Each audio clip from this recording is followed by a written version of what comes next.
The letter arrived on the coldest day of spring, carried by a wind that promised rain but delivered only dust.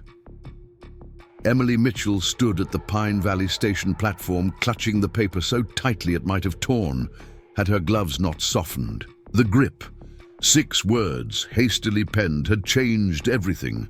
Daniel is gone. Do not come. But the warning had arrived 3 days too late. She was already here, trunk packed with everything she owned, the last of her savings spent on a one-way ticket to Wyoming Territory. Before we jump back in, tell us where you're tuning in from, and if this story touches you, make sure you're subscribed, because tomorrow I've saved something extra special for you. The station master avoided her eyes, busying himself with non-existent tasks as the few other passengers were greeted by waiting family. Emily smoothed her travel-wrinkled dress, a practical navy wool that had once belonged to her mother. The color suited her pale complexion and dark blonde hair, though after 3 days on trains and coaches, little could be done to improve her appearance. She checked the platform clock, nearly 4 in the afternoon. Daniel Warren had promised to meet her train. Daniel Warren had promised many things in his letters. Rain began to fall at last, fat drops that darkened the wooden platform in uneven patterns. Emily pulled her shawl tighter, wondering if she could afford a room at whatever passed for a hotel in this town, wondering if her teaching credentials would mean anything this far west, wondering how one planned a future that had suddenly vanished. The platform had emptied now, leaving only her trunk as evidence that she'd traveled over 1,000 miles based on promises inked on paper. A horse's whinny broke through her thoughts. A wagon approached, mud splashing beneath its wheels. The man who pulled the horses to a stop wore no hat despite the rain, allowing water to drench hair the color of wet sand. He sat stiffly on the bench, shoulders squared beneath a dark coat, seemingly unbothered by the weather's assault. His face remained impassive as he studied her, the only woman standing alone on an empty platform. She knew immediately who he was. The resemblance to the small photograph she carried was unmistakable. "Miss Mitchell," he called, voice deeper than she had imagined from the letters. "I'm Matthew Warren." Emily's heart stuttered. "Matthew? But I was expecting—" "My brother is dead." The words fell between them, hard as stones. "Pneumonia took him 3 weeks ago." The letter made sense now. The hastily scrawled warning, not to come. But understanding didn't lessen the shock. Emily felt the world tilt slightly, though she remained standing. "I see," she managed, though she didn't see at all. How could Daniel be dead when his letters still lived in her pocket? When his promise of marriage had carried her across a continent? Matthew Warren climbed down from the wagon, movements precise, controlled. Up close, his resemblance to the photograph was both perfect and entirely wrong. Same strong jaw, same straight nose, but the eyes— Daniel's eyes in the small picture had crinkled at the corners, suggesting easy laughter. This man's gaze was steady, unreadable, deep as a well. "I sent word," he said, glancing at her trunk. "It should have reached you in Boston. It found me here instead."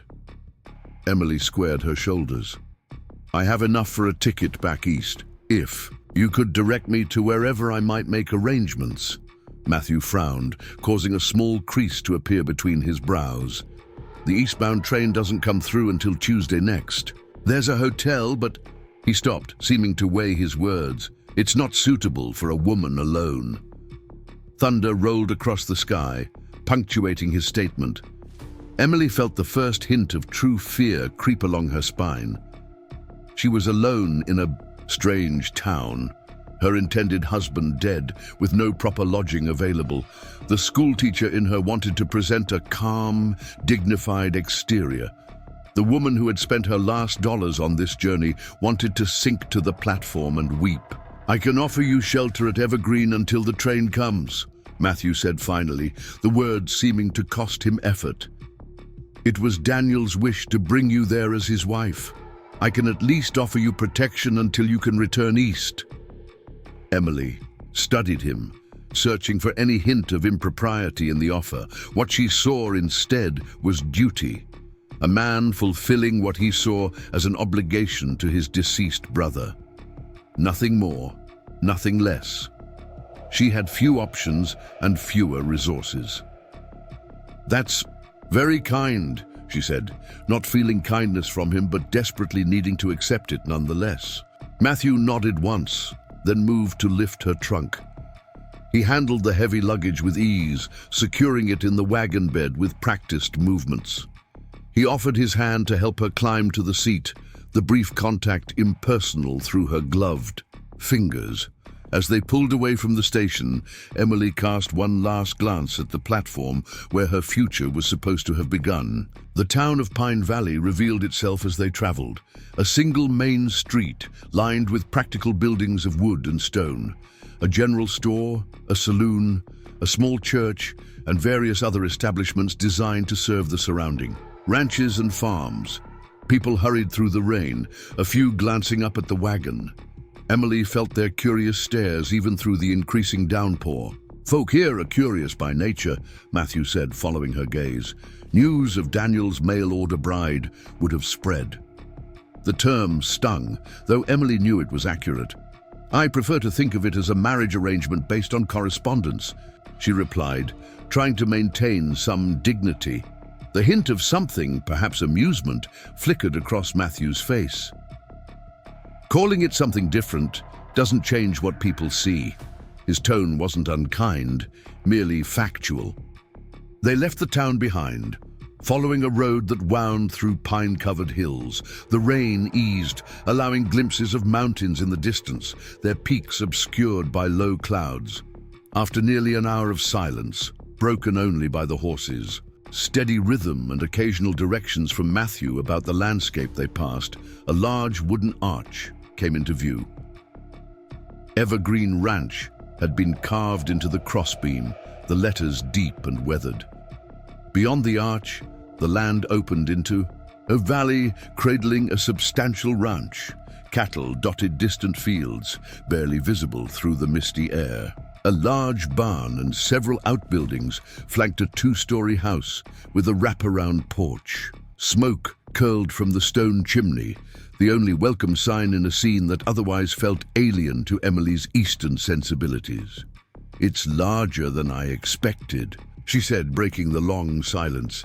"Daniel was good at making things sound smaller than they are," Matthew replied. "He never wanted to overwhelm you." The comment felt loaded with meaning Emily couldn't decipher. As they approached the house, the front door swung open. A girl of perhaps 8 years stood in the doorway, thin and somber in a dark dress. Her light brown hair pulled back in a tight braid. Behind her stood an older woman with iron-grey hair and a stern expression. Matthew halted the wagon. "Miss Mitchell, this is my niece, Lily, Daniel's daughter." Emily felt the shock register on her face before she could control it. In all his letters, Daniel had never once mentioned having a child. She quickly composed herself, offering a smile to the solemn-faced girl. "Hello, Lily. I'm very pleased to meet you." The child said nothing, retreating back into the house. The older woman took her place in the doorway, arms crossed over her, chest like a sentry. "Mrs. Peterson," Matthew explained as he helped Emily down from the wagon. "She's kept house for us since our mother passed." "Your brother didn't mention a daughter in his letters," Emily said quietly as they approached the house. Matthew's expression darkened. "There were likely many things my brother didn't mention." He nodded to Mrs. Peterson as they reached the porch. "This is Miss Mitchell. She'll be staying with us until the Tuesday train." The housekeeper's gaze traveled from Emily's mud-splattered hem to her travel-worn face. "The blue room is prepared," she said to Matthew, then turned without, greeting Emily directly. Inside, the house was surprisingly refined for a frontier ranch. Polished wooden floors, well-crafted furniture, landscape paintings in gilded frames. It spoke of prosperity and permanence, of generations putting down roots. Emily followed Matthew through a large sitting room into a dining area where a long oak table dominated the space. "You must be hungry after your journey," Matthew said, gesturing for her to sit. "Mrs. Peterson keeps food warm in the kitchen." Emily sank gratefully into a chair, suddenly aware of how exhausted she truly was. "Thank you. I haven't eaten since early morning." Matthew disappeared through a swinging door, returning moments later with Mrs. Peterson, who carried a tray with stew, bread and coffee. Preparing and narrating this story took us a lot of time, so if you are enjoying it, subscribe to our channel. It means a lot to us. Now back to the story. The older woman set it down without comment and retreated to the kitchen. Matthew remained standing, seemingly uncomfortable with the situation. "I have matters to attend to," he said. "Mrs. Peterson will show you to your room when you've finished. We keep country hours here, breakfast at sunrise." He hesitated, then added, "I'm sorry about Daniel. He spoke highly of you in his letters." Before Emily could respond, he was gone, leaving her alone with cooling stew and a silence so profound she could hear the grandfather clock ticking in the adjacent room. She ate mechanically, her mind struggling to adjust to the rapid changes in her circumstances. She had prepared herself for marriage, for beginning a new life with a man she knew only through his words. Instead, she found herself the unwanted guest of his identical twin, in a house that might have been hers had fate been kinder. After eating, Mrs. Peterson appeared silently to collect the tray. "I'll show you to your room now," she said, her first direct words to Emily. They climbed a wide staircase to the second floor. The blue room, as it was called, was clearly named for the pale blue wallpaper adorned with delicate white flowers. A four-poster bed dominated the space, alongside a washstand, wardrobe, and small writing desk, beneath a window overlooking the ranch yard. "Bathrooms at the end of the hall," Mrs. Peterson stated. "There's hot water in the kettle if you want to wash." She paused at the door. "Mr. Daniel spoke of you often, said you were educated, a teacher." Emily nodded. "Yes, I taught at a girls' school in Boston for 6 years." Mrs. Peterson's expression remained neutral. "Lily hasn't had proper schooling since her mother died 3 years ago. Mr. Daniel tried, but..." She shrugged. "Sleep well, Miss Mitchell." With that, she closed the door, leaving Emily alone with her thoughts. Emily unpacked only what she needed for the night, seeing little point in settling in when she would leave in less than a week. From her trunk, she withdrew Daniel's letters, bound with a blue ribbon. She sat on the edge of the bed, running her fingers over his handwriting, bold, slanted, taking up more space on the page than necessary. Just like him, she imagined, though now she would never know. A soft knock interrupted her thoughts. When she opened the door, Lily stood in the hallway, nightgown almost too small for her growing frame, eyes wide and curious. "Hello again," Emily said gently. "Are you really going to leave on Tuesday?" the girl asked, her voice small but clear. "Yes, I am. I'm very sorry about your father." Lily studied her with an intensity that seemed beyond her years. "Did Papa tell you about me in his letters?" Emily hesitated, caught between honesty and kindness. "He told me many things about the ranch, but wanted to surprise me with some things in person," she improvised. "That's a nice way of saying no," Lily observed with unexpected perception. "Papa forgot about me sometimes. Not really, but..." She shrugged in a gesture remarkably similar to Mrs. Peterson's. "Uncle Matthew says you're a teacher." "I was, yes." "Could you teach me something before you go? Just one thing?" The request carried a weight that tugged at Emily's heart. "Of course, what would you like to learn?" Lily considered this seriously. How to make someone want to stay. The simple words struck Emily like a physical blow. Before she could formulate a response, footsteps sounded in the hallway. Matthew appeared, his expression softening slightly at the sight of his niece.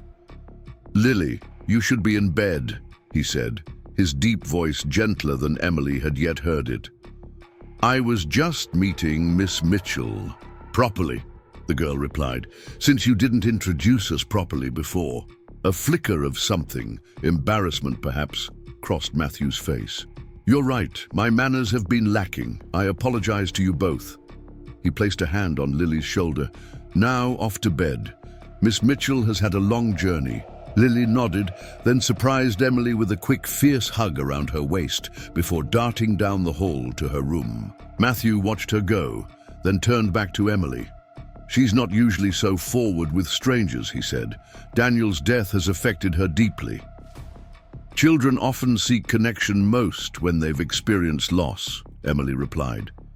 "She seems like a remarkable girl." "She is." A moment of awkward silence stretched between them. "If there's anything you need during your stay, please don't hesitate to ask Mrs. Peterson or myself." Emily nodded. "Thank you for your hospitality, Mr. Warren. It's very generous considering the circumstances." "It's what Daniel would have wanted." His words were polite but created distance, reminding her that this was obligation, not welcome. "Good night, Miss Mitchell." "Good night." As his footsteps retreated down the hall, Emily closed the door and leaned against it. The enormity of her situation finally crashed over her. She was 1,000 miles from home, in a house that belonged to the twin brother of the man she'd agreed to marry, who was now dead. A man who had never mentioned he had a daughter. Who else was Daniel Warren in life that he hadn't been in his letters? Emily finally allowed herself the tears she'd been holding back since the station. She wept quietly, mindful of being overheard, until exhaustion claimed her and she fell into a troubled sleep, still wearing her travel clothes. Daniel's letters scattered across the blue coverlet like fallen leaves. Morning arrived, with pale light filtering through lace curtains Emily didn't remember closing. She had been so exhausted, she'd slept through the night despite her circumstances. Someone, Mrs. Peterson presumably, had entered while she slept, tidying the letters into a neat stack on the bedside table. The thought of anyone touching Daniel's letters, her most private possessions, sent a wave of discomfort through her. She washed and dressed quickly, choosing her second-best dress, a sage green with modest embroidery at the collar. If she was to be in this house for 5 more days, she would maintain her dignity, though proper appearance. The smell of coffee and bacon guided her downstairs, where she found the dining table set for breakfast. Lily sat already, legs swinging beneath her chair, watching Emily's entrance with undisguised interest. "Good morning," Emily offered with a smile. "Uncle Matthew says ladies from Boston drink tea instead of coffee," Lily replied without preamble. "Is that true?" "Some do," Emily acknowledged, taking a seat, "but I've always preferred coffee, especially in the morning." Lily nodded, as if this confirmed something important. "Papa liked coffee too, really strong. Uncle Matthew says it was strong enough to float a horseshoe." Mrs. Peterson emerged from the kitchen, carrying a platter of eggs and bacon, followed by Matthew. He had clearly been up for hours, his clothes bearing the evidence of morning chores, though he'd made an effort to clean up before coming to the table. "I trust you slept well," he said, the politeness formal rather than warm. "Very well, thank you," Emily lied, not wanting to appear ungrateful. Breakfast proceeded with sporadic conversation, mostly from Lily, who seemed determined to extract as much information about Boston and teaching as possible in the brief time available. Matthew ate efficiently, contributing occasional comments or gentle corrections when Lily's questions became too personal. Mrs. Peterson remained in the kitchen, appearing only to refill coffee cups or bring additional biscuits. After the meal, Matthew rose. "I have work to attend to, Lily. Remember you promised to help Mrs. Peterson with the mending this morning." The girl's face fell. "But I wanted to show Miss Mitchell the creek and the new calves." "Perhaps another time," Matthew replied. "Miss Mitchell might prefer to rest after her journey." "Actually," Emily interjected, surprising herself, "I would enjoy seeing some of the ranch. I've spent 3 days sitting on trains and coaches. Fresh air would be welcome." Matthew looked uncertain, caught between courtesy and what was clearly a desire to maintain distance. The ranch can be dangerous for those unfamiliar with it. Then perhaps you could spare a little time to show me the immediate grounds, Emily suggested, just so I might walk safely during my stay. A muscle worked in his jaw as he considered this. Finally, he nodded. I can show you the main areas after I check on a sick mare. An hour, perhaps. Thank you, Emily replied, pleased to have won this small victory.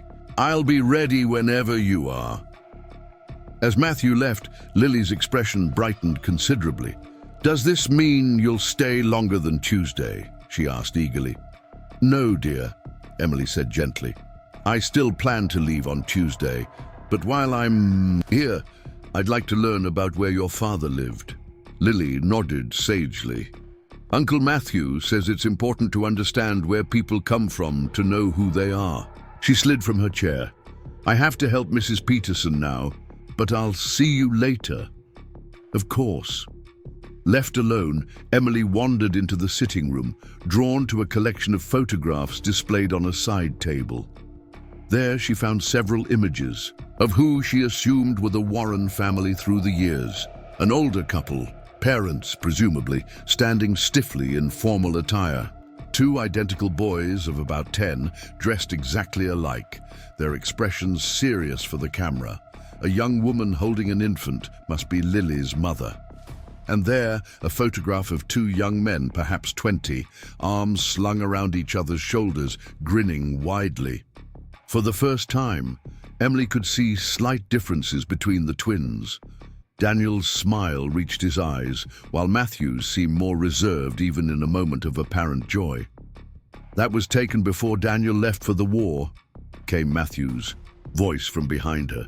Emily startled slightly, not having heard him enter. You fought as well? No. Something dark flashed in his eyes. Someone had to stay and run the ranch. Our father had died the year before. He nodded toward the door. If you still wish to see the grounds, I have that hour now. Outside, the day had cleared from the previous rain, revealing a landscape of startling beauty. The ranch house sat in a natural bowl of land, surrounded by pine-covered hills with mountains rising beyond them. A creek cut through the property, its banks lined with willows and cottonwoods just beginning to leaf out in the spring air. It's beautiful, Emily said sincerely. Daniel's letters described it, but words don't do it justice. Matthew led her along a well-worn path toward the nearest outbuildings. My brother had a gift for words. Always could talk anyone into anything. There was no resentment in the statement, simply acknowledgement. Were you close? Emily asked, genuinely curious about the man she had almost married and the brother who now walked beside her. Matthew considered this longer than the simple question seemed to warrant. Twins are never truly separate, he finally said. Even when we disagreed, we understood each other. At least, I understood him. He pointed toward a distant field. The north pasture there is where we run the new calves. The main herd grazes 3 miles west. Emily recognized the shift in subject for what it was, a boundary drawn. She respected it, turning her attention to the ranch operations he described as they walked. He explained the seasonal routines, the challenges of winter isolation, the constant work required to maintain a successful cattle operation. His knowledge was comprehensive, his passion evident despite his reserved demeanor. They paused at the corral, where several horses milled about, including a beautiful palomino that approached the fence as they neared. This is Sunflower, Matthew said, a genuine smile softening his features as he stroked the horse's nose. She was Daniel's favorite. Too spirited for most riders, but they understood each other. She's magnificent, Emily said, hesitantly reaching out to touch the horses. Manet, she's been restless since... He didn't finish the thought. Animals sense these things.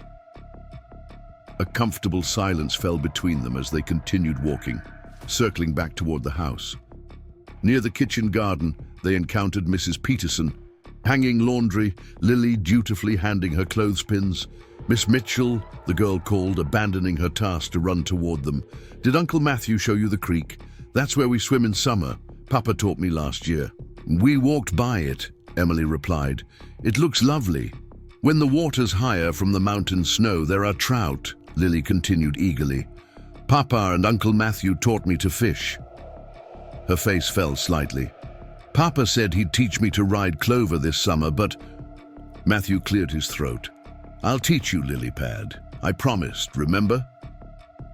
The affectionate nickname surprised Emily, revealing a tenderness she hadn't yet witnessed from him. Lily nodded, then turned back to Emily. Will you watch when I learn? Teachers are good at watching people learn things. Before Emily could gently remind the child of her impending departure, a rider approached from the direction of town. The man was tall and lean, wearing the practical clothing of a ranch hand, his hat pulled low against the sun. Jake, Matthew acknowledged as the man dismounted. Any news? Mail came through, the ranch hand replied, handing over several envelopes. His gaze shifted to Emily, curiosity evident. Ma'am. Jake Collins, this is Miss Emily Mitchell, Matthew introduced, his tone neutral. She was to marry Daniel. Understanding dawned on the man's weathered face. Ah, my condolences, ma'am. Mr. Daniel spoke highly of you. Thank you, Emily replied, wondering exactly what Daniel had told his workers about his mail-order bride. Anything else from town? Matthew asked, pocketing the mail. Jake shifted slightly. Some talk, folks wondering about the teacher from back east. Harriet Simmons is telling anyone who'll listen that Miss Mitchell here arrived to find Daniel gone and is now staying at the ranch with you. He glanced apologetically at Emily. Town's got little to occupy them besides gossip. Matthew's expression hardened. Miss Mitchell will be returning east on Tuesday's train. Until then, she's a guest under my protection, as Daniel would have wanted. Of course, boss. Jake nodded. Never suggested otherwise. Just thought you should know what's being said. He touched his hat brim in Emily's direction. Nice meeting you, ma'am. With that, he led his horse toward the barn. Emily felt heat rise in her cheeks. Of course, there would be gossip. A woman staying unchaperoned at a bachelor's ranch, even if that bachelor was the brother of her intended husband. The thought hadn't fully registered until now. I apologize for any discomfort this situation causes you, Matthew said stiffly. Small towns breed small-mindedness. Perhaps I should inquire about a room at the church, Emily suggested. If there's a minister's wife who might... No, Matthew interrupted firmly. People will talk regardless. Leaving now would only confirm whatever tales they've already concocted. His jaw set in a way that reminded Emily forcefully of the photograph. Of the twins as young men, determined, unbending. Daniel wanted you here as his wife. The least I can do is ensure you're treated with dignity as our guest until you depart. In the use of our rather than my wasn't lost on Emily. He included his niece and perhaps the entire household in this obligation of hospitality. It was both touching and distancing. Thank you, she said simply. I appreciate your consideration, more than I can express. As they resumed walking toward the house, Emily couldn't help but wonder what Daniel had really been like. The man who wrote such beautiful, persuasive letters but never mentioned his daughter. The man whose identical twin seemed so different in temperament. The man she had agreed to marry based on words alone. And beneath that wondering lay another, more troubling thought. What would happen in the 5 days before Tuesday's train carried her back to a life she had already abandoned? Emily spent the remainder of the day exploring the main house, familiarizing herself with its layout and routines. The Warren home spoke of generations. Handcrafted furniture mingled with pieces, clearly ordered from Eastern catalogs, creating an unexpected refinement. The library particularly surprised her.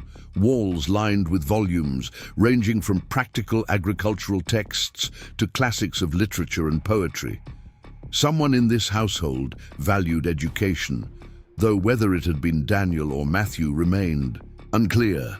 She found herself drawn to a desk in the corner, its surface neat but well used. Opening a drawer revealed ledgers meticulously kept, each entry recorded in the same precise handwriting she'd seen on the letter that had awaited her at the station. Matthew's domain, then.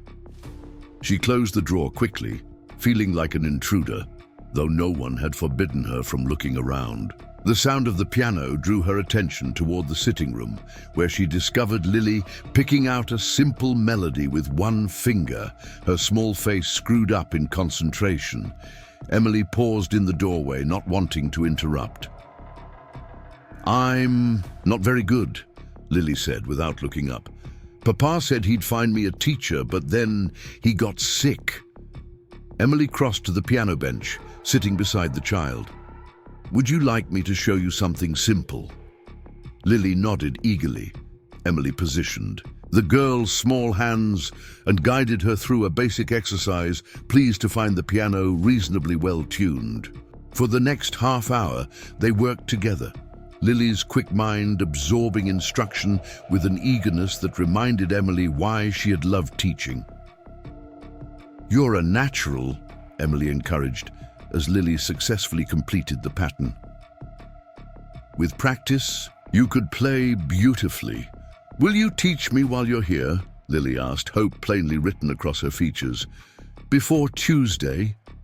Emily hesitated, knowing that 4 days of lessons would only be a beginning, potentially cruel to offer, and then withdraw. Yet the child's desire to learn was palpable.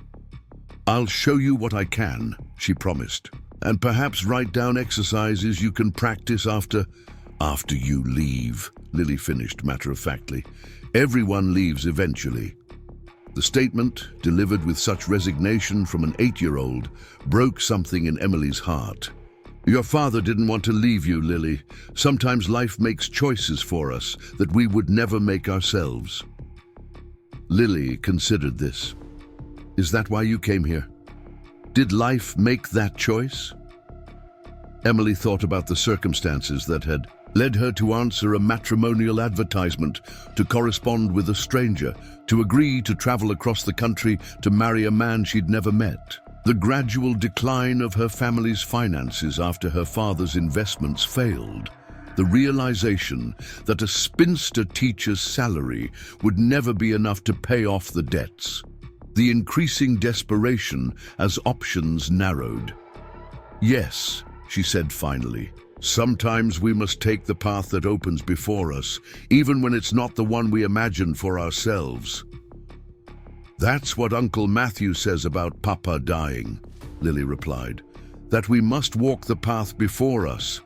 She played the simple pattern Emily had taught her, getting it mostly right. "I think Uncle Matthew is lonely without Papa, even though they fought sometimes." "They fought?"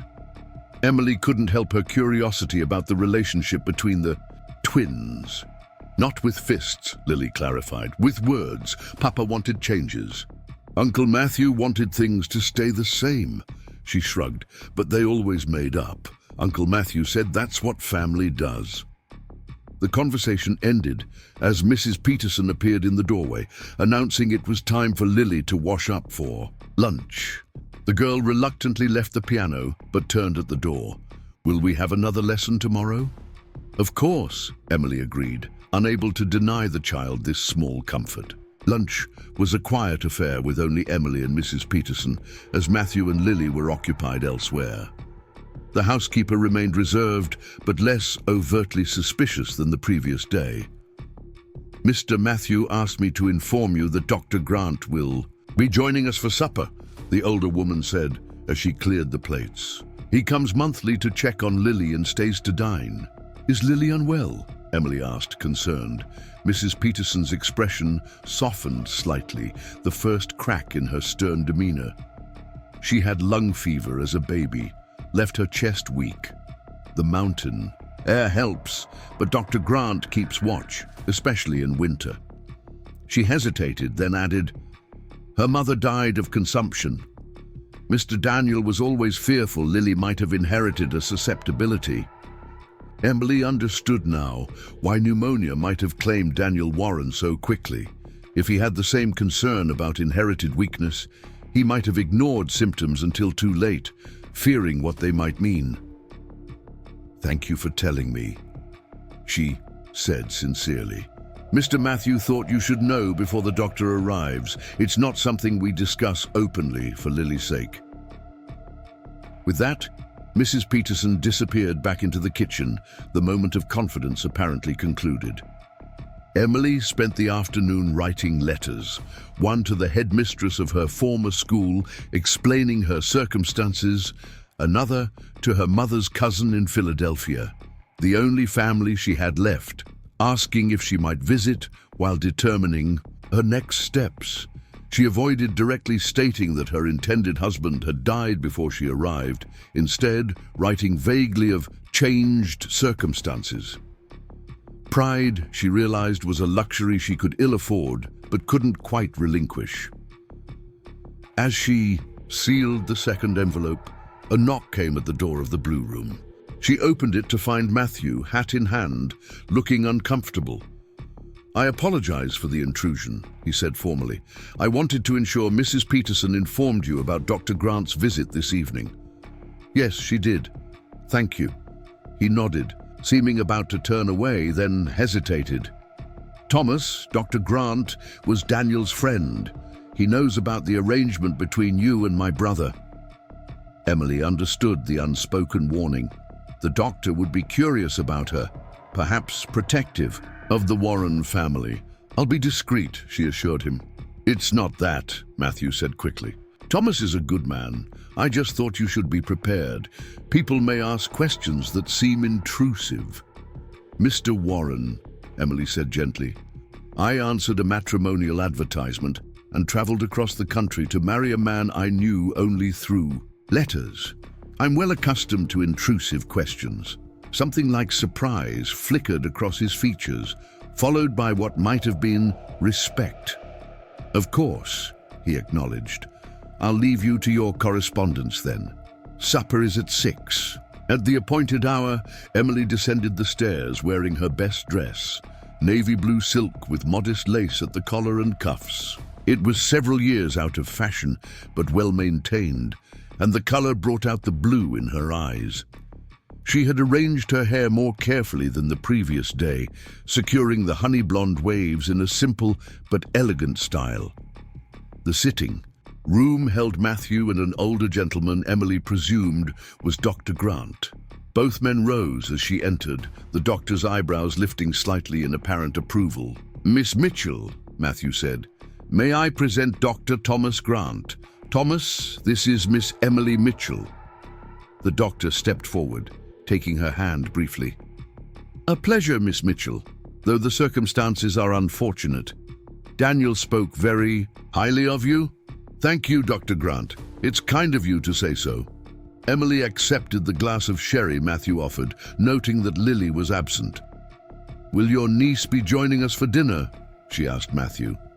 "Lily dines early on Dr. Grant's visiting days," he explained. "It allows Thomas to examine her without an audience, which she prefers." The doctor nodded. "She's doing well, Matthew, growing properly, lungs clear. The winter was kind to her this year." Relief visibly washed over Matthew's features. "Good, that's good." Conversation flowed more easily than Emily expected during dinner. Dr. Grant proved to be well-read and traveled, having studied medicine in Philadelphia before settling in Wyoming Territory. He spoke of the challenges of practicing medicine in remote areas, the satisfaction of serving a community where he knew every patient personally. "Daniel mentioned you're a teacher," the doctor said as Mrs. Peterson served apple pie. "A noble profession. We're desperately in need of qualified teachers in Pine Valley." Emily glanced at Matthew, whose expression remained carefully neutral. "Yes, I taught at a girls' school in Boston for several years." Our schoolmaster left last autumn, Dr. Grant continued. His replacement lasted precisely 2 months before deciding frontier life wasn't to his liking. The school board has been searching unsuccessfully since Christmas. Thomas, Matthew interrupted. Miss Mitchell has plans to return east on Tuesday's train. The doctor raised an eyebrow. Of course, just making conversation. He turned back to Emily. Though if you were interested, the position pays reasonably well and includes lodging above the schoolhouse, perfectly respectable for a single woman. Emily's mind raced with unexpected possibility. She had assumed she would return east, find another teaching position if possible, perhaps become a companion to an elderly woman if necessary. The thought of remaining in Pine Valley hadn't occurred to her, or rather, she hadn't allowed it to take form. It's very kind of you to suggest it, she said carefully. But as Mr. Warren mentioned, I've made arrangements to depart on Tuesday. Dr. Grant nodded, letting the subject drop, though Emily caught the speculative glance he exchanged with Matthew. The remainder of the evening passed pleasantly enough, with conversation turning to local events and ranch business. When the doctor finally took his leave, Emily found herself genuinely sorry to see him go. He had been the first person since her arrival to treat her as something other than an obligation or curiosity. Matthew walked the doctor to his buggy, leaving Emily alone in the sitting room. Through the window, she could see the two men engaged in earnest conversation, Matthew shaking his head repeatedly at whatever the doctor was saying. When he returned, his expression was guarded. Thomas enjoyed meeting you, he said simply. He's a fine gentleman, Emily replied. Lily is fortunate to have such attentive medical care. Yes. Matthew poured himself a small measure of whiskey from a crystal decanter. After a moment's hesitation, he asked, "Would you care for a nightcap?" The invitation surprised her. "Thank you, yes." He poured a second glass, smaller than his own, and handed it to her. For a moment, they sat in silence before the banked fire, the ticking of the grandfather clock the only sound in the room. "Daniel wrote to me about your teaching," Matthew said finally. "He was impressed by your credentials." Yet he never mentioned having a daughter who would need education, Emily observed, unable to keep a hint of accusation from her voice. Matthew studied the amber liquid in his glass. "My brother was a complicated man. He sometimes edited reality to suit his purposes." "You mean he lied?"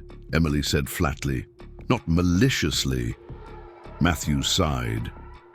Daniel believed in possibilities more than practicalities.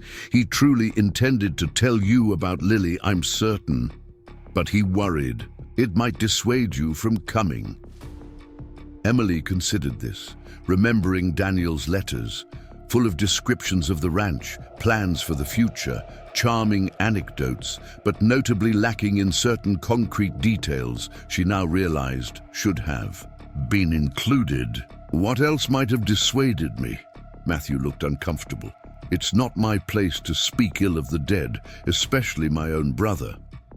I would rather know the truth now than discover it gradually, Emily pressed. I may be leaving, but I still deserve to understand what I almost married into. He was silent for so long, Emily thought he might refuse to answer. Finally, he set down his glass. Daniel was charismatic, generous, and full of grand ideas. He was also restless, occasionally reckless with money, and prone to starting projects. He couldn't finish. He met her eyes directly. He would have loved you sincerely, made promises he fully intended to keep, and broken your heart repeatedly through his failures, not his malice. The assessment, delivered without heat but with evident certainty, stunned Emily. She took a sip of whiskey, welcoming the burn that distracted from the ache forming in her chest. You're very frank, Mr. Warren. You asked for truth. He picked up his glass again. Daniel was my twin. I loved him despite his flaws, perhaps even because of them. He brought light and excitement to everything, but loving him wasn't always easy. And now you're left with his responsibilities, Emily observed. The ranch, Lily, even me, a fiancé you never asked for. The ranch was always more mine than his, Matthew replied. As for Lily, she's never been a burden. He hesitated. And you, Miss Mitchell, are a complication I couldn't have anticipated, but not a responsibility I resent. The statement, surprisingly gentle, coming from his usually reserved manner, created a flutter of something Emily couldn't name. Thank you for that, she said softly. They finished their drinks in silence, but it was a different quality of silence than before, not awkward, but contemplative, almost comfortable. When Emily rose to retire for the night, Matthew stood as well. I've been thinking, he said, the words seeming to cost him effort. There's no need for you to rush your departure if you don't wish to. The Tuesday train will come again the following week, and the week after. You're welcome to stay until you've decided your next steps with certainty. The offer caught her off guard. That's very generous, but I wouldn't want to impose. It's not an imposition, he interrupted. Lily enjoys your company, and the situation with your arrival has already been noted by the town. A longer stay won't create additional gossip, he added more quietly. And it would give you time to consider Dr. Grant's mention of the teaching position, should that interest you. Emily studied his face, trying to discern if the offer was merely courtesy or something more. His expression remained carefully neutral, giving nothing away. I'll consider it, she said finally. Thank you. Good night, Miss Mitchell. Good night, Mr. Warren. As Emily climbed the stairs to the Blue Room, her mind whirled with unexpected possibilities. Stay in Pine Valley, take the teaching position, remain in proximity to the Warren family, to Lily, who already tugged at her heart, to the complicated man who was so different from the one she'd planned to marry. Sleep came fitfully that night, her dreams a confusion of train whistles, piano music, and twin faces that shifted between identical features, but vastly different expressions. Morning arrived with a firm knock on her door. Emily, already dressed for the day, opened it to find Matthew standing with a peculiar expression, somewhere between determination and reluctance. I apologize for disturbing you, he said formally, but there's a situation that requires addressing. What's happened? Emily asked, immediately concerned. Harriet Simmons has organized an impromptu welcome gathering for you at the church after Sunday services tomorrow. His tone made clear what he thought of this development. Apparently, several of the town's ladies wished to meet Daniel's intended bride. Emily felt a flush of embarrassment mixed with indignation. I see, and I presume declining would be considered rude. Unfortunately, yes. Small towns run on social obligations. He hesitated. I would accompany you, of course, as would Lily. But if you find the prospect too uncomfortable, I'll make your excuses. Emily considered her options. Hiding at the ranch would only fuel speculation, while facing the town's curiosity directly might diffuse it. No, I should attend. These women would have been my neighbors had circumstances been different. There's no reason to avoid them now. Relief flickered across Matthew's features. Thank you. It would have been complicated to explain your absence.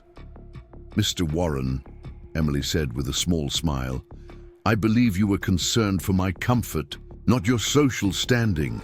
You needn't pretend otherwise.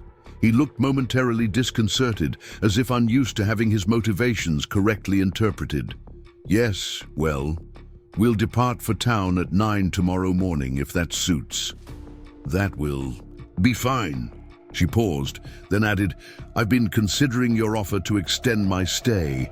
If the invitation remains open, I would appreciate another week to determine my plans. Something shifted in his expression, a slight easing of tension she hadn't realized he carried. The invitation stands. Take whatever time you need." With that, he nodded and departed, leaving Emily to wonder at his reaction. Did he genuinely wish for her to stay longer? Or was his concern merely for Lily, who had clearly attached herself to Emily with the swiftness of a child long deprived of maternal affection? The day passed in a rhythm Emily was beginning to recognize. Breakfast with Lily, full of the child's eager questions, followed by household activities interspersed with piano lessons and reading aloud from books found in the library. Matthew remained largely absent, attending to ranch business, though he appeared punctually for meals and asked polite questions about Emily's day. After dinner, as had become their custom, Lily begged for a story before bed. Emily had discovered a collection of illustrated fairy tales in the library and had been reading one each evening, much to the child's delight. "Just one more?" Lily pleaded after Emily finished the tale of Sleeping Beauty. "Tomorrow," Emily promised. "It's well past your bedtime already."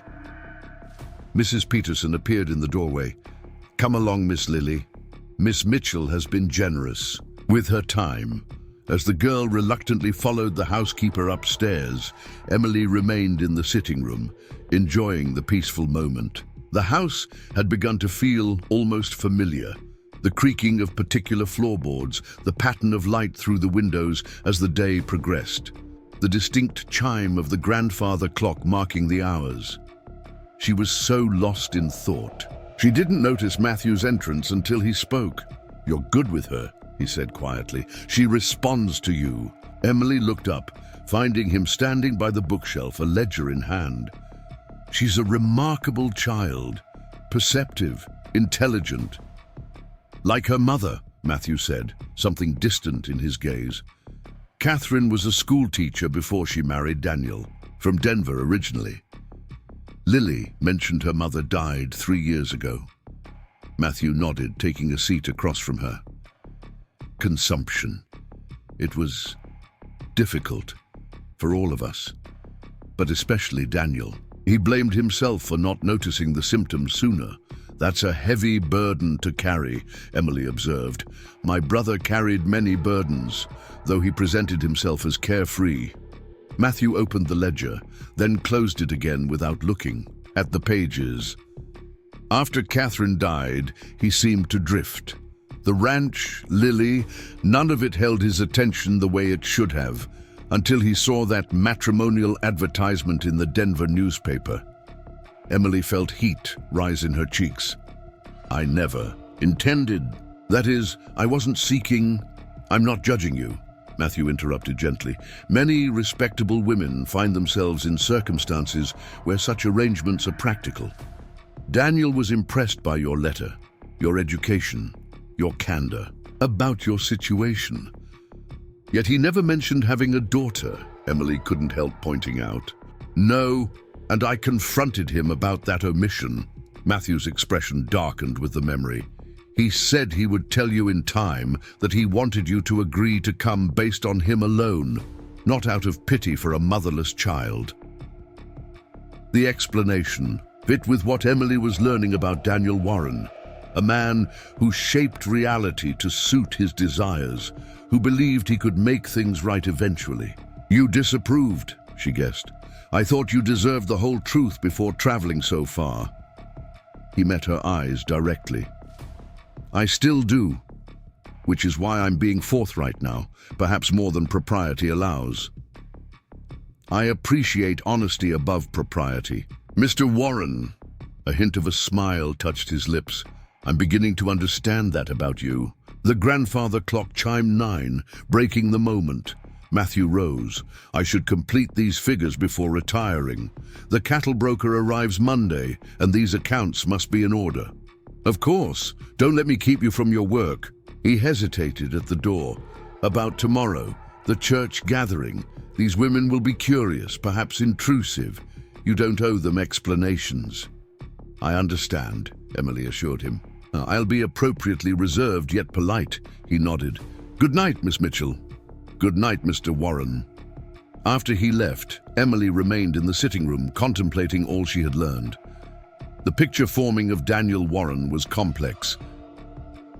A charming, restless man who had lost his wife, struggled with fatherhood, and sought a new beginning through a matrimonial advertisement. A man both similar to and entirely different from his identical twin. And what of Matthew Warren? Reserved where his brother had been expressive, responsible where Daniel had been impulsive, yet capable of unexpected kindness and consideration. Emily found herself increasingly curious about the man who had reluctantly welcomed her into his home, and was now, even more surprisingly, encouraging her to stay. Sunday morning dawned clear and mild, perfect spring weather for the trip in town. Emily chose her church dress carefully, a dove grey with subtle blue piping that complemented her colouring without appearing too fine for frontier standards. She arranged her hair simply but neatly, wanting to present herself as dignified and appropriate for what she knew would be scrutinizing eyes. Lily bounded into her room as she was pinning her hat. "You look pretty," the girl declared. "Uncle, Matthew said to tell you the wagon is ready whenever you are." "Thank you, Lily. You look lovely as well." The child wore a dark blue dress that Emily suspected had been her best for some time, as the sleeves were slightly short on her growing frame. Downstairs, Matthew waited by the door in a well-tailored suit that transformed him from rancher to gentleman. He wore it with the slight discomfort of a man accustomed to more practical clothing, tugging absently at the collar as if it constrained him. "You both look very fine," Emily said, including Lily in her comment to ease the sudden awkwardness. "As do you," Matthew replied, his gaze lingering a moment before he turned to help Lily with her coat. "We should depart if we're to arrive before the service begins." The ride to town passed quickly, Lily chattering about the spring flowers beginning to bloom along the roadside. Pine Valley looked different in the morning light, more substantial than Emily's first impression, with several streets branching off the main thoroughfare. The church stood at the north end of town, a white clapboard building with a modest steeple and well-tended grounds. Several wagons and horses were already gathered outside, with families making their way inside. Emily noted the curious glances as Matthew helped her and Lily down from the wagon. He offered his arm with formal correctness, which Emily accepted, grateful for the support as they walked toward the entrance. The church interior was simple but beautiful, with polished wooden pews and stained glass windows casting colorful patterns across the floor. Matthew led them to a pew about halfway down the aisle, not prominently in front, but certainly not hidden in back either. As they settled, Emily felt the weight of stairs, heard the whispers barely disguised as hymnal shuffling. "Ignore them," Matthew murmured, so softly only she could hear. "Their curiosity will find new targets soon enough." The service itself provided welcome distraction. The minister, a middle-aged man with kind eyes and a resonant voice, delivered a sermon on compassion that seemed particularly appropriate given the circumstances. Emily found herself genuinely moved by his words about welcoming strangers and withholding judgment. As the congregation rose for the final hymn, Emily's voice joined the others with growing confidence. She had always loved singing, finding comfort in the harmonies and shared experience. Beside her, Matthew sang with a surprisingly pleasant baritone, while Lily's clear high voice rang out with childish enthusiasm, if not perfect pitch. The moment of belonging was fleeting but profound, standing between these two people who had been strangers days ago, raising their voices together in the same melody. Emily felt a peculiar sense of rightness she couldn't explain. That feeling dissipated quickly as the service ended and the welcome gathering began. The church ladies had arranged coffee, tea, and an impressive array of baked goods in the adjacent meeting room. Emily found herself at the center of a circle of women, their expressions ranging from genuine welcome to barely concealed suspicion. "Miss Mitchell, we're so pleased to finally meet you," began a plump, pleasant-faced woman who introduced herself. as Mrs. Cooper, the minister's wife. Daniel spoke so warmly of his Boston bride. "Thank you," Emily replied, accepting a cup of tea. "Everyone has been very kind since my arrival, especially considering the unfortunate circumstances." "Such a tragedy," interjected a thin woman with sharp features. "I'm Harriet Simmons. My husband and I run the general store." Her gaze was evaluating, taking in every detail of Emily's appearance. "Daniel Warren was a fixture in this community. His loss has been felt deeply." "I'm sure," Emily acknowledged, "though I suspect no one feels it more keenly than his daughter and brother." The pointed reminder of her connection to the bereaved family seemed to temper some of the more obvious curiosity. Mrs. Cooper smoothly redirected the conversation to Boston, allowing Emily to share general observations about her former home without revealing too much about her personal circumstances. From across the room, Emily could see Matthew engaged in conversation with several men, his posture formal but relaxed enough to suggest he was among people he trusted. Lily had found a group of children her age and was showing them something in a small book she had brought.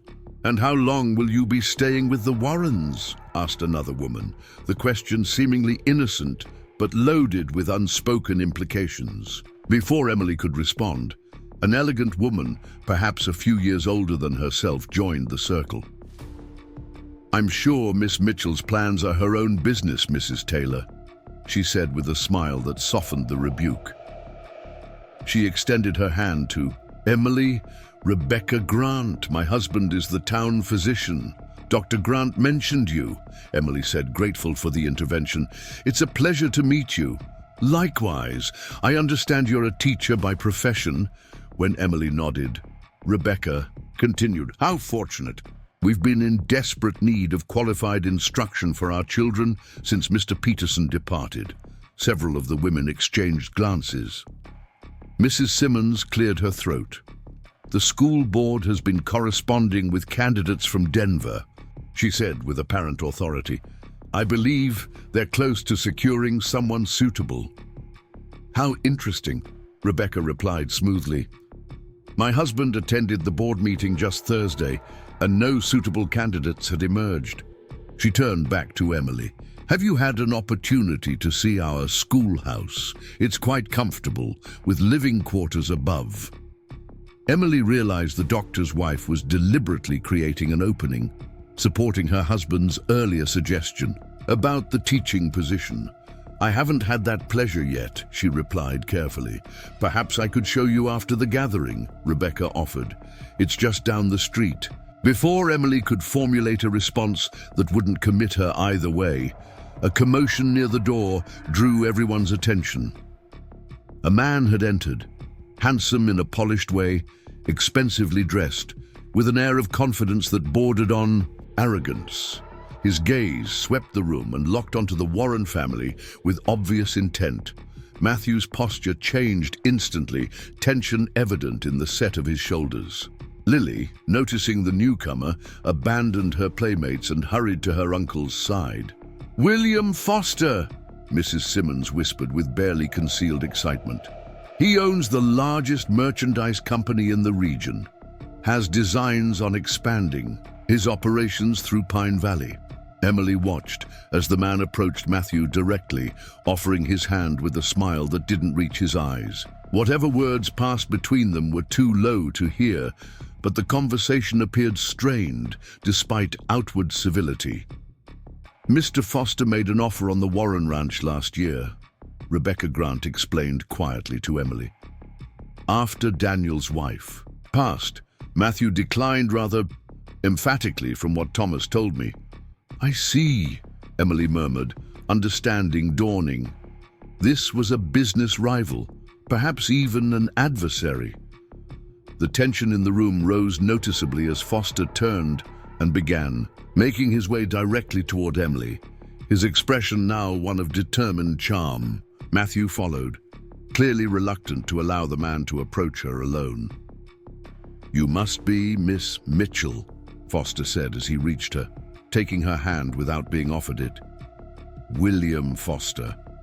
I had business dealings with Daniel Warren. My sincere condolences on your loss. Thank you, Mr. Foster, Emily replied, gently but firmly withdrawing her hand. Though as we never met, the greater loss is certainly felt by his family. Something calculating flickered in Foster's eyes. Of course. Still, to travel so far only to find such unfortunate circumstances, you must be considering your options carefully. The presumption irritated Emily. My considerations are my own affair, Mr. Foster. He smiled, seemingly pleased by her directness. Forgive me, I merely wished to express that Pine Valley offers opportunities for a woman of your obvious refinement and education. Should you decide to remain in our community, I would be pleased to assist in any way possible. Matthew stepped closer, his presence a silent support. Miss Mitchell has the full support of the Warren family during her stay, he said, voice level, but with an underlying steel Emily hadn't heard before. Naturally, Foster conceded with a slight nod. Still, the future must be considered. He turned back to Emily. I host a dinner at my home each month for community leaders. I would be honored if you would attend next Friday evening as my special guest. The invitation, delivered with such obvious intent in front of the gathered church ladies, created an immediate stir of whispers. Emily recognized the deliberate social maneuvering. Foster was publicly establishing interest in her, perhaps, to irritate Matthew, perhaps for his own purposes. That's very kind, Emily replied diplomatically, but I couldn't possibly attend without proper escort. I'm sure arrangements could be made, Foster pressed. Perhaps Mrs. Grant might accompany you. He nodded toward Rebecca, who looked distinctly uncomfortable. Matthew cleared his throat. Miss Mitchell is a guest of the Warren family. If she wishes to attend community functions, we would naturally provide appropriate accompaniment. Foster's smile tightened. Of course, the invitation extends to you as well, Warren. 7 o'clock Friday. I trust you remember the way to Riverside House. With that parting comment, laden with some meaning Emily couldn't decipher, Foster bowed slightly and moved away to converse with other townspeople. The circle of women around Emily erupted into barely disguised excitement at the exchange they had witnessed. Mr. Foster rarely extends personal invitations, Mrs. Simmons observed with significant emphasis.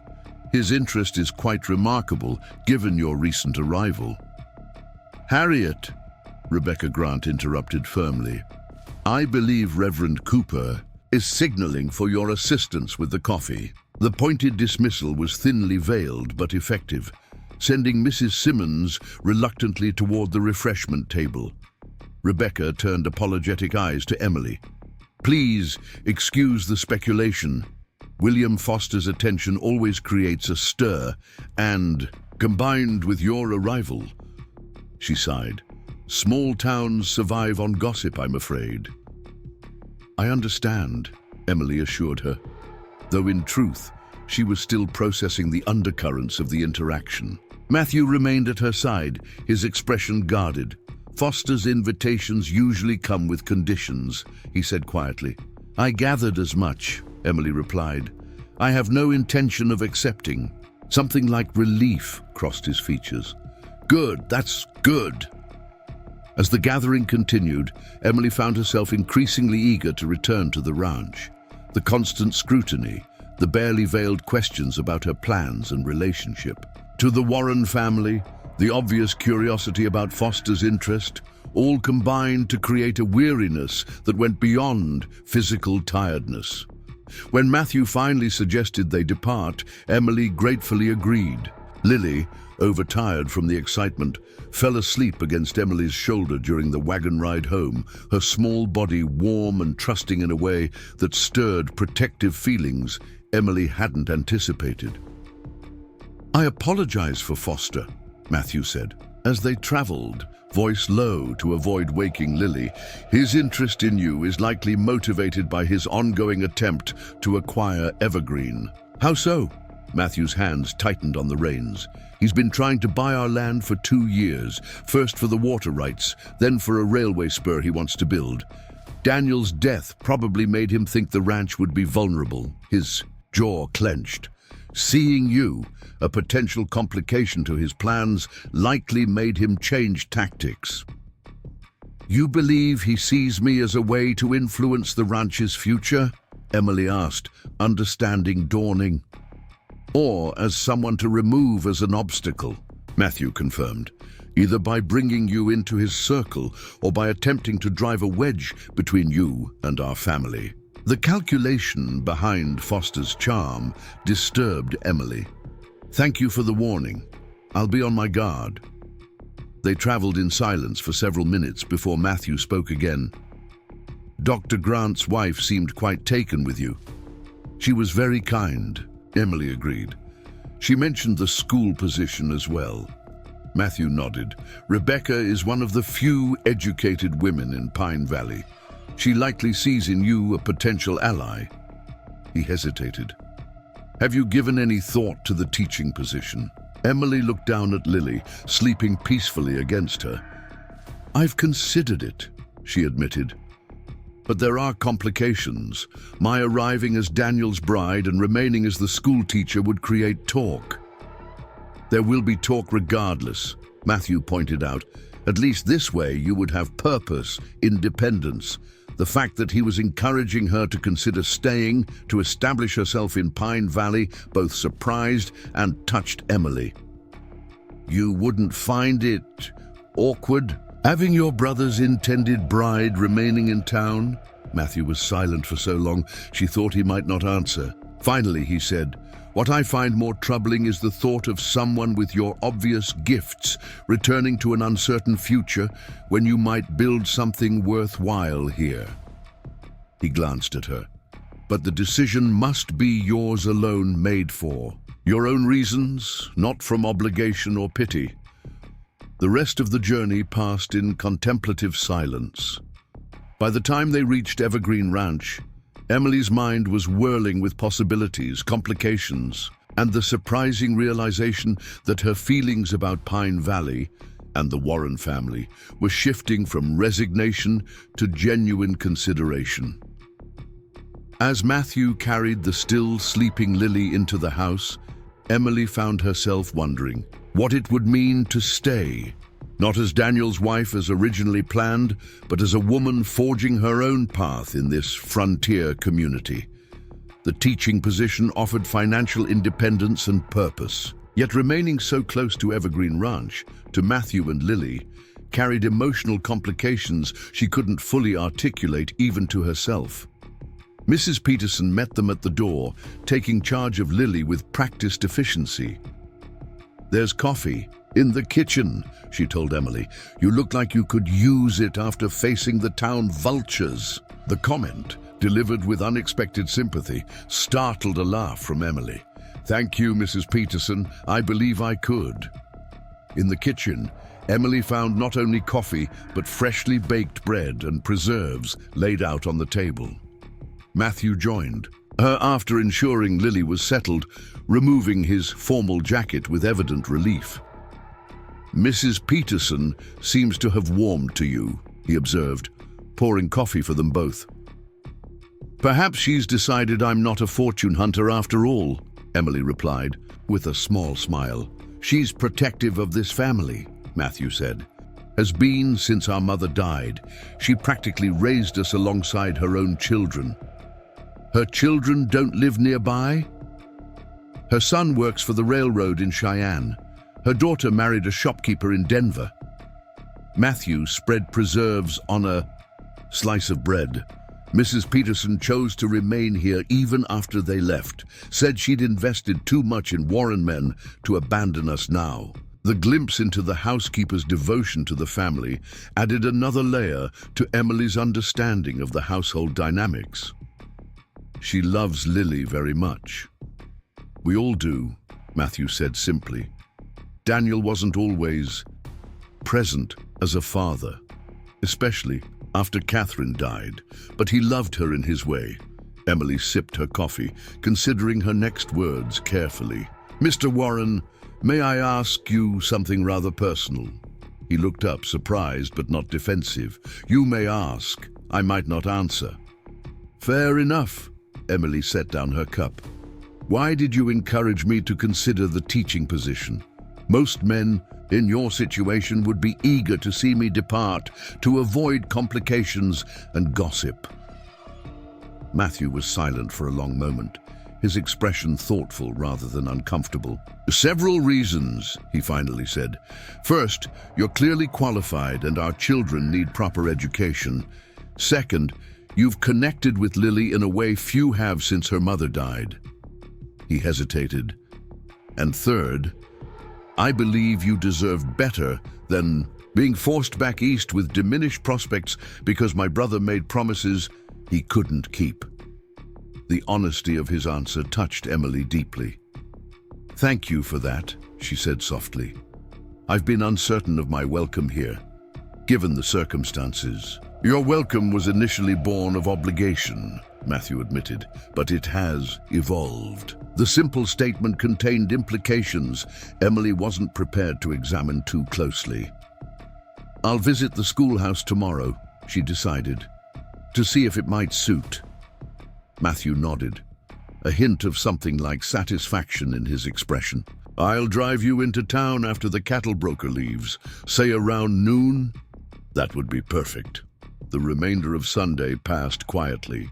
Emily spent time reading in the library, wrote in her journal, and gave Lily another piano lesson after the child woke from her nap. Dinner was a casual affair, with even Mrs. Peterson joining them at the table, a Sunday tradition, Emily learned. The conversation flowed more easily than previous meals, with Lily recounting details from church and Mrs. Peterson offering surprisingly sharp observations about various townspeople that made even the reserved Matthew chuckle. For the first time since her arrival, Emily felt less like an intruder and more like a welcomed guest. The feeling persisted into the evening as they gathered in the sitting room, Lily practicing her piano exercises while Matthew read correspondence at his desk, and Emily worked on mending one of Lily's dresses that Mrs. Peterson had given her. The domesticity of the scene struck Emily suddenly. How natural it felt to be in this room with these people, sharing the quiet comforts of a Sunday evening. In Boston, her life had been structured around school schedules and boarding house rules, with little opportunity for family moments like this. "Penny, for your thoughts," Matthew said quietly, having moved to sit near the fireplace while Emily was lost in reflection. "I was just thinking how different this is from my life in Boston," she replied honestly. "Sunday evenings, there were rather solitary affairs. And here," Emily glanced at Lily, now curled up with a picture book on the window seat. "Here it feels comfortable, which is strange considering I've known you all less than a week." "Time measures differently here," Matthew observed.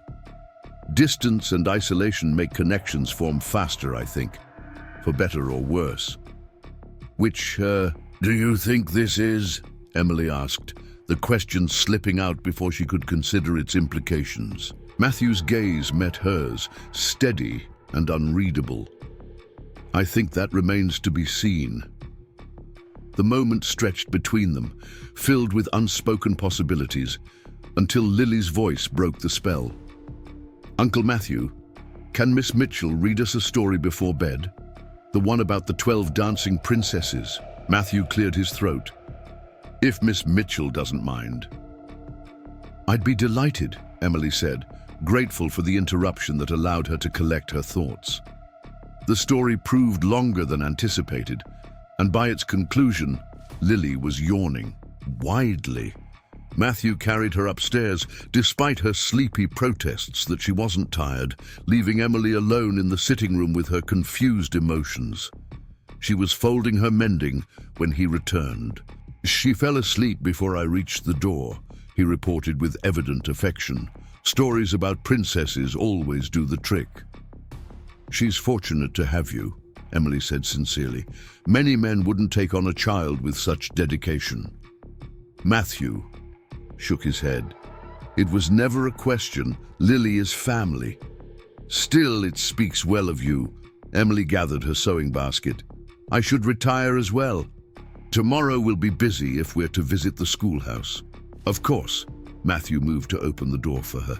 Emily, he said, using her given name for the first time. Whatever you decide about the teaching position or anything else, please know that Lily and I value your presence here. The simple statement, delivered with quiet sincerity, warmed Emily more than she could express. Thank you, Matthew, she replied, matching his informality. That means a great deal to me. Their eyes held for a moment longer than propriety strictly allowed before Emily broke the connection, bidding him good night and climbing the stairs to the blue room, her mind filled with new possibilities she hadn't dared consider before. Monday. Morning brought renewed activity to the ranch. Emily woke to the sounds of horses in the yard and men's voices calling instructions. From her window, she could see several ranch hands loading cattle into pens, while Matthew conferred with a well-dressed man she assumed was the cattle broker he'd mentioned. At breakfast, Mrs. Peterson confirmed her observation. Mr. Richardson comes quarterly to arrange the cattle sales. He and Mr. Matthew will be occupied most of the morning with figures and contracts. Miss Mitchell is going to see the schoolhouse today, Lily announced, having been informed of the plan. Are you going to be my teacher now? Emily caught Mrs. Peterson's quick glance. I'm just looking at the building today, Lily. No decisions have been made. But you're thinking about staying, the child pressed. That's what Uncle Matthew told Mrs. Peterson last night when they thought I was asleep. Mrs. Peterson cleared her throat. Miss Lily, eavesdropping is unbecoming. It's not eavesdropping if they're talking right outside my room, Lily countered, with impeccable 8-year-old logic. Emily hid a smile. I am considering all my options, she confirmed.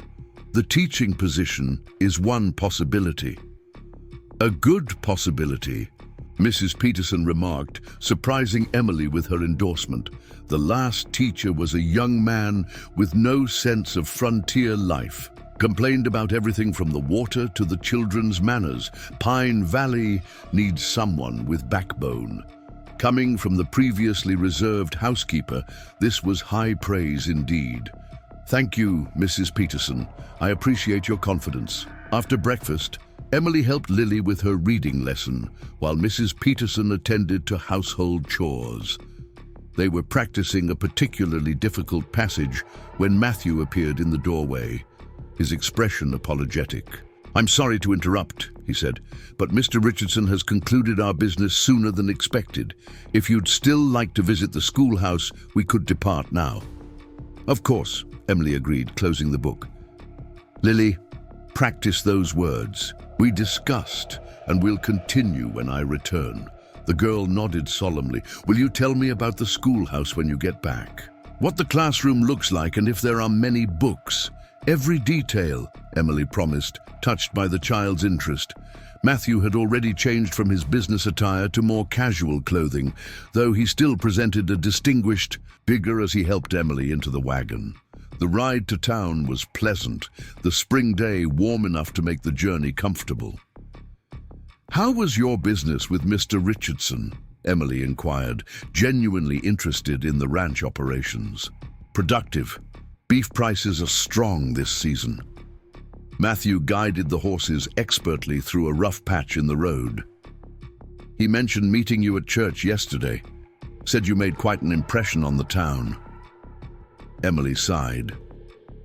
I suspect that had more to do with Mr. Foster's attention than any quality of mine. Matthew's expression darkened slightly at the mention of Foster. His interest was unexpected. He doesn't typically involve himself with newcomers unless there's advantage to be gained. You truly believe he sees me as leverage regarding the ranch? Foster views everything and everyone as potential leverage, Matthew replied. He's been trying to establish a railway connection through Pine Valley for years. Our land sits directly in his preferred path. And Daniel refused to sell? We both did, Matthew corrected. Evergreen has been in the Warren family for 3 generations. My grandfather homesteaded this land when Wyoming was still wild territory. He built the original cabin with his own hands, expanded the herd year by year. Pride was evident in his voice. Daniel and I disagreed on many things, but never on keeping the ranch intact. Emily considered this new information. Yet Mr. Foster seems to think Daniel's death might change the situation. He likely assumes I'll be more practical without my brother's sentimental influence, Matthew acknowledged. What he fails to understand is that my attachment to Evergreen runs deeper than practicality. It's Lily's birthright, her future security. The dedication to his niece's welfare impressed Emily anew. "You're a good man, Matthew Warren," she said softly. He glanced at her, something vulnerable briefly visible in his expression before his attention returned to the road. "I try to be," he said simply. They reached Pine Valley shortly before noon. The town was considerably busier than Sunday, with wagons lining the main street and people moving purposefully between businesses. Matthew guided the horses toward a white clapboard building set slightly apart from the commercial district. "The schoolhouse," he explained as they approached, "built 5 years ago when the town outgrew the original one-room school. The building was modest but well constructed, with large windows to provide natural light and a small bell tower adorning the roof. A fenced yard surrounded it, containing several simple play structures and a covered area for rainy days. As they drew closer, Emily noticed a woman waiting on the front steps, Rebecca Grant, elegant as the day before, in a stylish blue dress. "I took the liberty of mentioning our visit to Rebecca last night," Matthew explained. "She has keys to the building, as she serves on the school board." "That was thoughtful," Emily replied, though she wondered at his foresight in arranging the meeting. Rebecca greeted them warmly as Matthew helped Emily down from the wagon. "I'm so pleased you're considering the position, Miss Mitchell," she said, leading them toward the entrance. "We've been conducting lessons in the church meeting room since Mr. Peterson's departure, but it's far from ideal." The interior of the schoolhouse impressed Emily immediately. The main classroom was spacious and well-designed, with rows of desks facing a teacher's platform, a large blackboard covering one wall, and bookshelves lining another. 2 smaller rooms adjoined the main space, one apparently for storing supplies, the other fitted as a cloakroom. "We have 28 students enrolled when attendance is full," Rebecca explained as they toured the facility. "Ages 6 through 14, though the older boys often miss classes during planting and harvest seasons. A common challenge in agricultural communities," Emily observed, already considering how she might structure lessons to accommodate seasonal attendance fluctuations. Rebecca led them up a narrow staircase to the 2nd floor. "And these are the teachers' quarters," she announced, unlocking a door at the top of the stairs. The living space was considerably more generous than Emily had anticipated. A sitting room with attached kitchenette, a bedroom with dormer windows overlooking the schoolyard, and a small bathroom with modern fixtures including an actual bathtub. "The town council insisted on proper accommodations," Rebecca explained. "They recognized that attracting a qualified teacher required offering comfortable living arrangements." Emily walked to the window, taking in the view of Pine Valley spread. Below, from this vantage point, she could see the entire main street, the church steeple, and the mountains rising beyond the town. It was a pleasant prospect, one she could imagine greeting each morning. "The position pays $40 monthly," Matthew added, "with an additional stipend for supplies and fuel. The town maintains the building and grounds." The salary was modest but fair, particularly considering the provided housing eliminated rental expenses. Emily ran her fingers along the windowsill, feeling the smooth, well-maintained wood. When would the school board need a decision? Rebecca and Matthew exchanged glances. The summer term begins in 3 weeks, Rebecca replied. Ideally, the board would like to secure a teacher before then, but given the circumstances... I understand, Emily said. May I ask about the curriculum requirements? What materials are currently available? For the next half hour, Rebecca answered Emily's questions about the school's operation, the students' current progress, and the community's expectations. Matthew remained largely silent, observing the discussion with evident interest, but offering input only when directly addressed. I'll leave you to consider everything, Rebecca finally said. The board meets Thursday evening if you'd like to. Discuss the position formally. She handed Emily the key. Feel free to remain as long as you wish to familiarize yourself with the space. Matthew knows where to return the key. After Rebecca departed, Emily continued exploring the classroom, examining textbooks and student work that had been left behind when the previous teacher departed. The materials were somewhat outdated but serviceable, and she could already envision improvements she might implement. Matthew watched her from near the doorway. You seem at home here, he observed. Emily looked up from a student's composition. She'd been reading. Teaching has always felt natural to me, she admitted. Even as a child, I would gather neighborhood children and conduct lessons with my slate and chalk. Lily mentioned you've been helping with her reading, Matthew said. She's improved more in these few days than in months of trying on my own. She's bright and eager to learn, Emily replied. With consistent instruction, she could advance. Quickly, Matthew moved further into the room, running his hand along the edge of the teacher's desk. If you decided to take this position, would you continue working with her? Outside of regular school hours, I mean. Of course, Emily said without hesitation. Lily deserves special attention after missing so much formal education. He nodded, seemingly satisfied with her answer. And you? Would this position satisfy you after teaching at a girls' school in Boston? Pine Valley is hardly a center of cultural refinement. The question revealed a concern Emily hadn't considered, that Matthew might worry she would find the position beneath her capabilities. My Boston school had more resources, she acknowledged, but teaching is about the children, not the setting. There's tremendous satisfaction in helping young minds develop, whether in a fancy academy or a frontier schoolhouse. Something like relief crossed his features. I'm glad to hear that. He hesitated, then added, selfishly, I hope you'll consider accepting, not just for Lily's sake, but because Pine Valley would benefit from someone with your skills and perspective. The endorsement warmed Emily.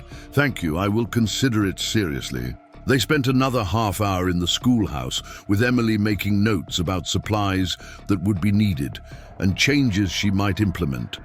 The process felt increasingly less theoretical and more like practical planning, though she reminded herself no decision had been finalized.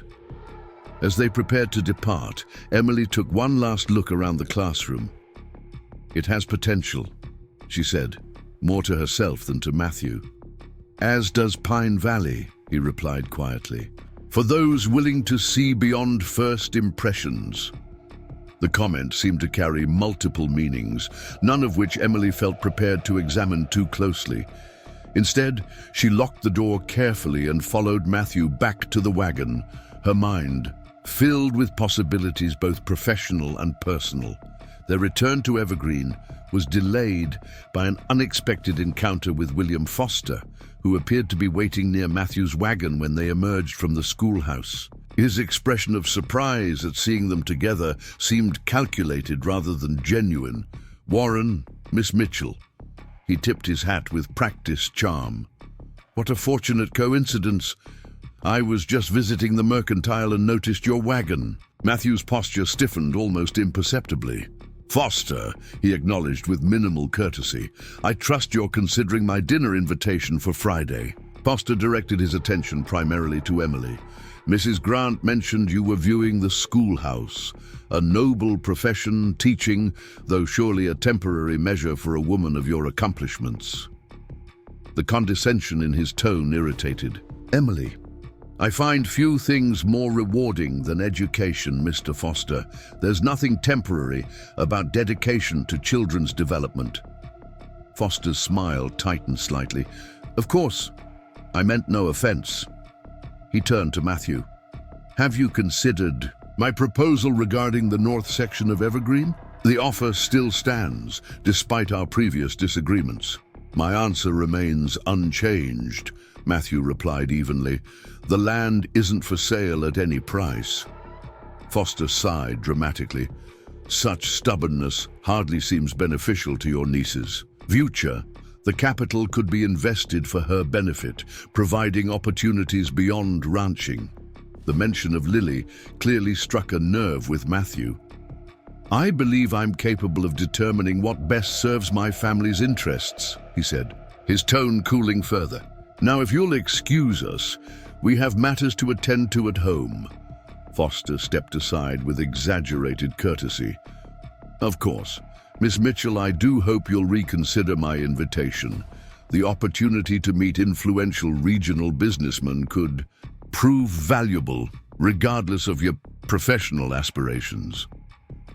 Thank you for your concern, Emily replied diplomatically, but my engagements remain uncertain while I consider my options.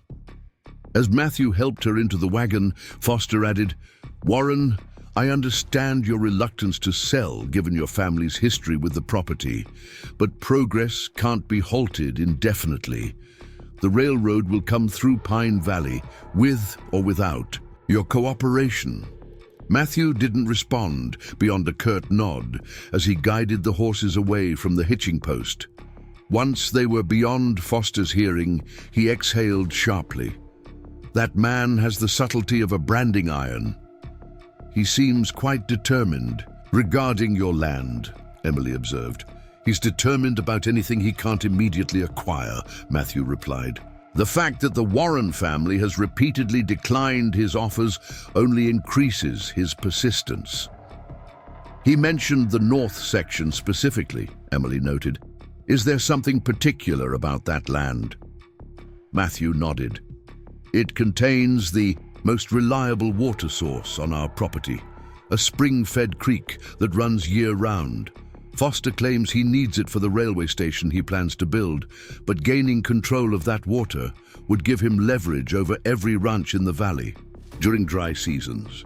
Emily understood the implications immediately, so his interest extends beyond the railway itself to potential control over the entire region's agriculture. Precisely. Matthew looked impressed by her quick assessment. Foster presents himself as an agent of progress, but his vision of development benefits himself first and the community as an afterthought. They rode in companionable silence for several minutes before Emily spoke again. Thank you for arranging the schoolhouse visit. It was most informative. You're welcome, Matthew replied. Have you formed any impressions about the position? Emily considered her answer carefully. The facility is more than adequate, and the community seems genuinely invested in education. The salary is fair, and the living quarters are quite comfortable. She paused. My main hesitation concerns timing and perception. How so? I arrived in Pine Valley as Daniel's bride, she explained. Transitioning so quickly to schoolteacher might seem inappropriate to some. I wouldn't want to begin my tenure under a cloud of gossip or disapproval. Matthew considered this. Pine Valley will gossip regardless of what you do. That's the nature of small towns. But from what I observed yesterday, most people seem genuinely concerned with securing proper education for their children above all else. But from what I observed yesterday, most people seem genuinely concerned with securing proper education for their children above all else. He glanced at her. And those whose opinions truly matter understand the circumstances that brought you. Here were beyond your control. His reassurance eased some of Emily's concerns. "I'll need to speak with the school board formally before making any decision," she said, "but I'm seriously considering the position." The slight smile that touched Matthew's lips suggested he was pleased with her response, though he said nothing. Further on the subject as they continued toward Evergreen. Upon their return, Lily greeted them eagerly, demanding every detail about the schoolhouse just as she had promised. Emily described the classroom, the books available, and the small bell tower, while the child listened with rapt attention. "Does this mean you're staying?" Lily finally asked, the question that had clearly been foremost in her mind. Emily glanced at Matthew, who was watching their interaction with an unreadable expression. "I haven't decided yet," she answered honestly, "but I'm considering it very seriously." "I hope you stay," Lily said with childish directness. "Uncle Matthew hopes so too. I heard him tell Mrs. Peterson." "Lily," Matthew admonished gently, "we've discussed the importance of not repeating private conversations." The child looked momentarily abashed but undeterred. "But it's true. You said Miss Mitchell brings light into the house, just like—" She stopped abruptly, seeming to realize she might be overstepping. An uncomfortable silence fell. Emily felt heat rise in her cheeks, while Matthew appeared uncharacteristically flustered. "I believe it's time for your arithmetic lesson," he finally said to Lily. "Mrs. Peterson left the exercises on your desk." The girl sighed dramatically but obeyed, leaving Emily and Matthew alone in the entry hall. For a moment, neither spoke, the child's innocent revelation hanging between them. "Children have remarkable hearing," Emily finally said, attempting to ease the awkwardness. "And little discretion," Matthew added ruefully. "I apologize if Lily's comments made you uncomfortable." "Not at all," Emily assured him, though this wasn't entirely true. The idea that Matthew had spoken about her in such terms to Mrs. Peterson was both flattering and unsettling. It's natural for her to wish for stability after so much change.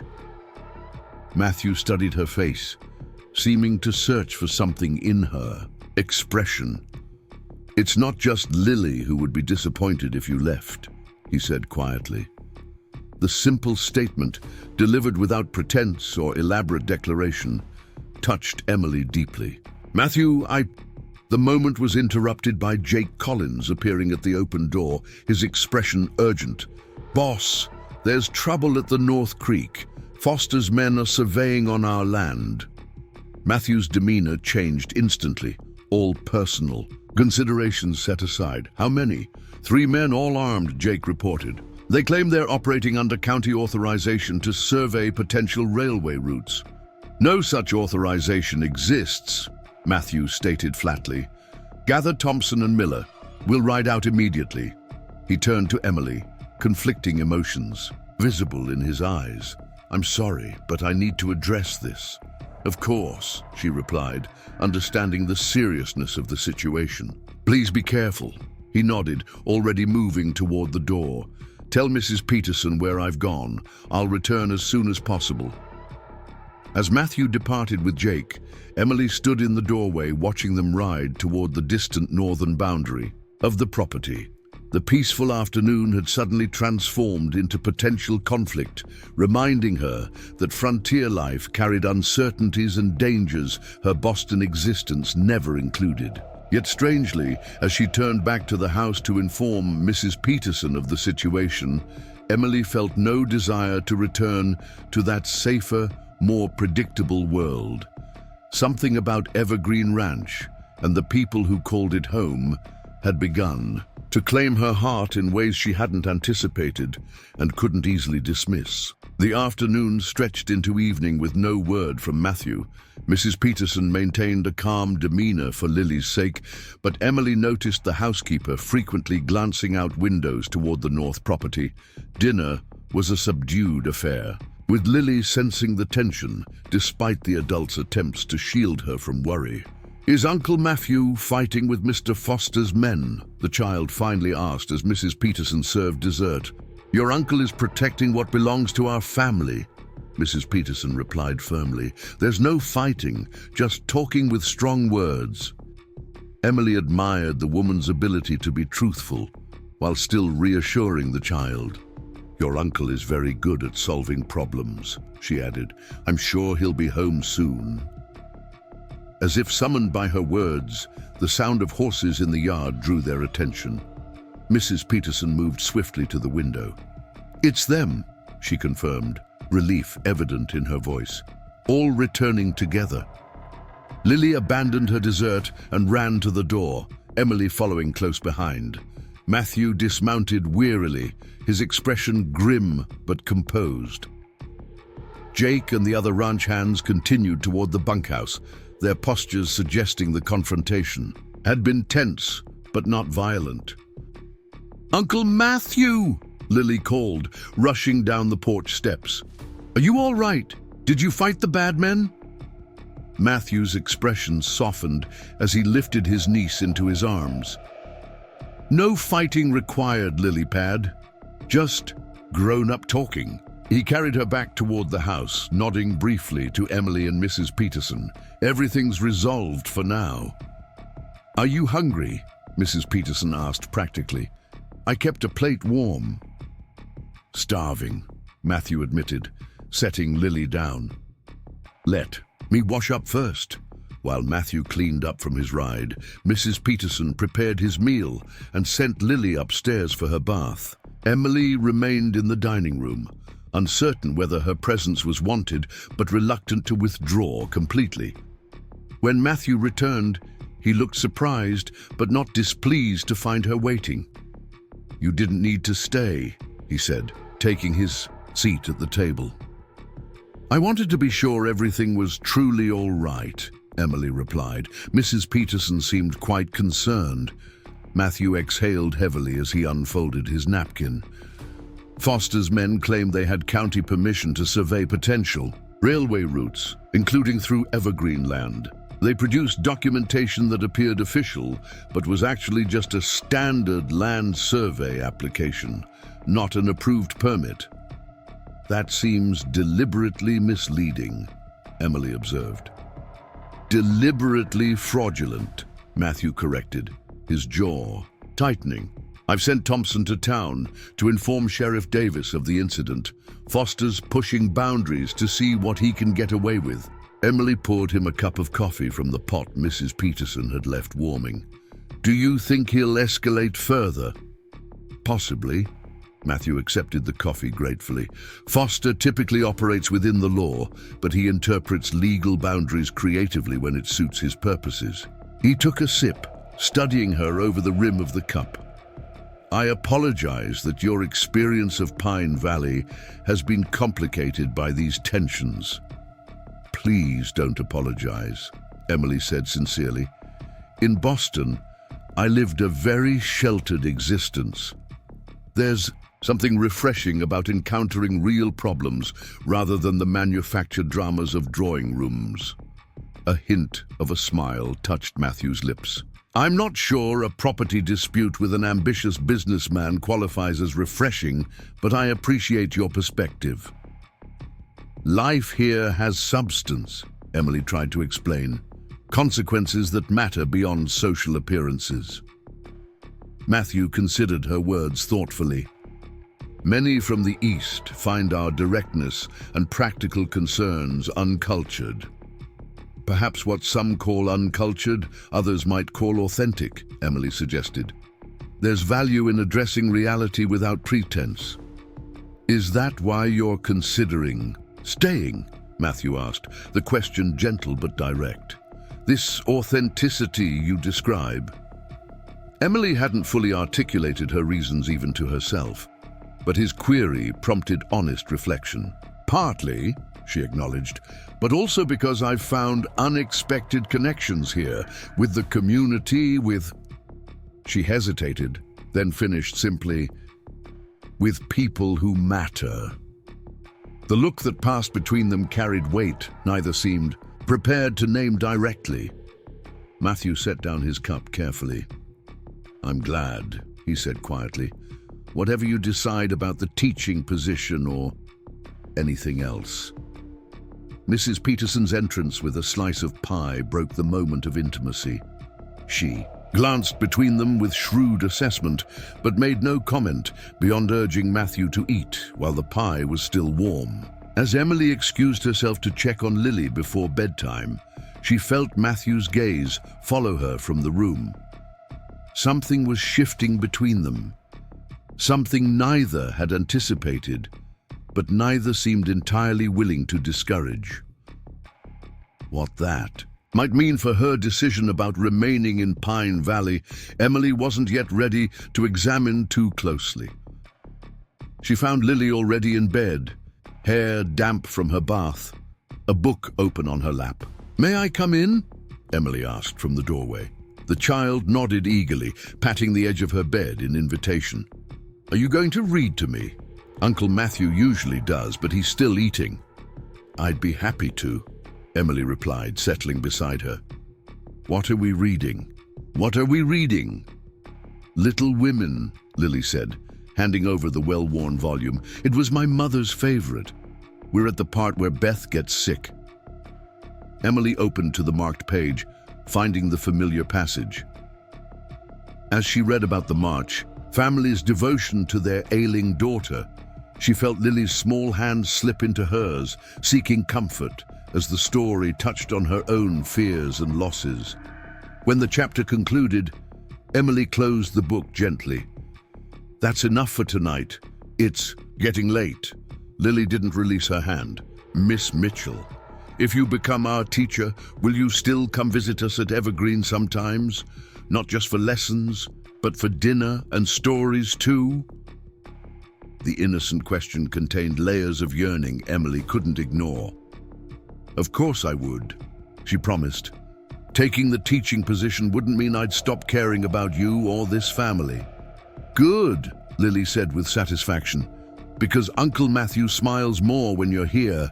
Not big smiles like Papa used to, but small ones that mean he's happy inside." Emily felt a flutter in her chest at the child's observation. "Your uncle has been very kind to me during a difficult time," she said carefully. "I'm grateful for his hospitality." "It's not just being polite," Lily insisted with the directness of childhood. "He looks at you different than other people, like you're a puzzle he wants to solve but is afraid to touch."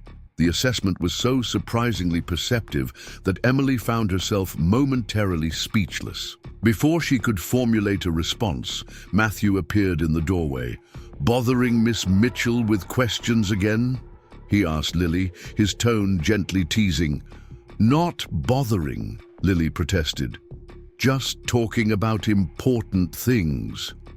Matthew raised an eyebrow. "And what important things would those be?"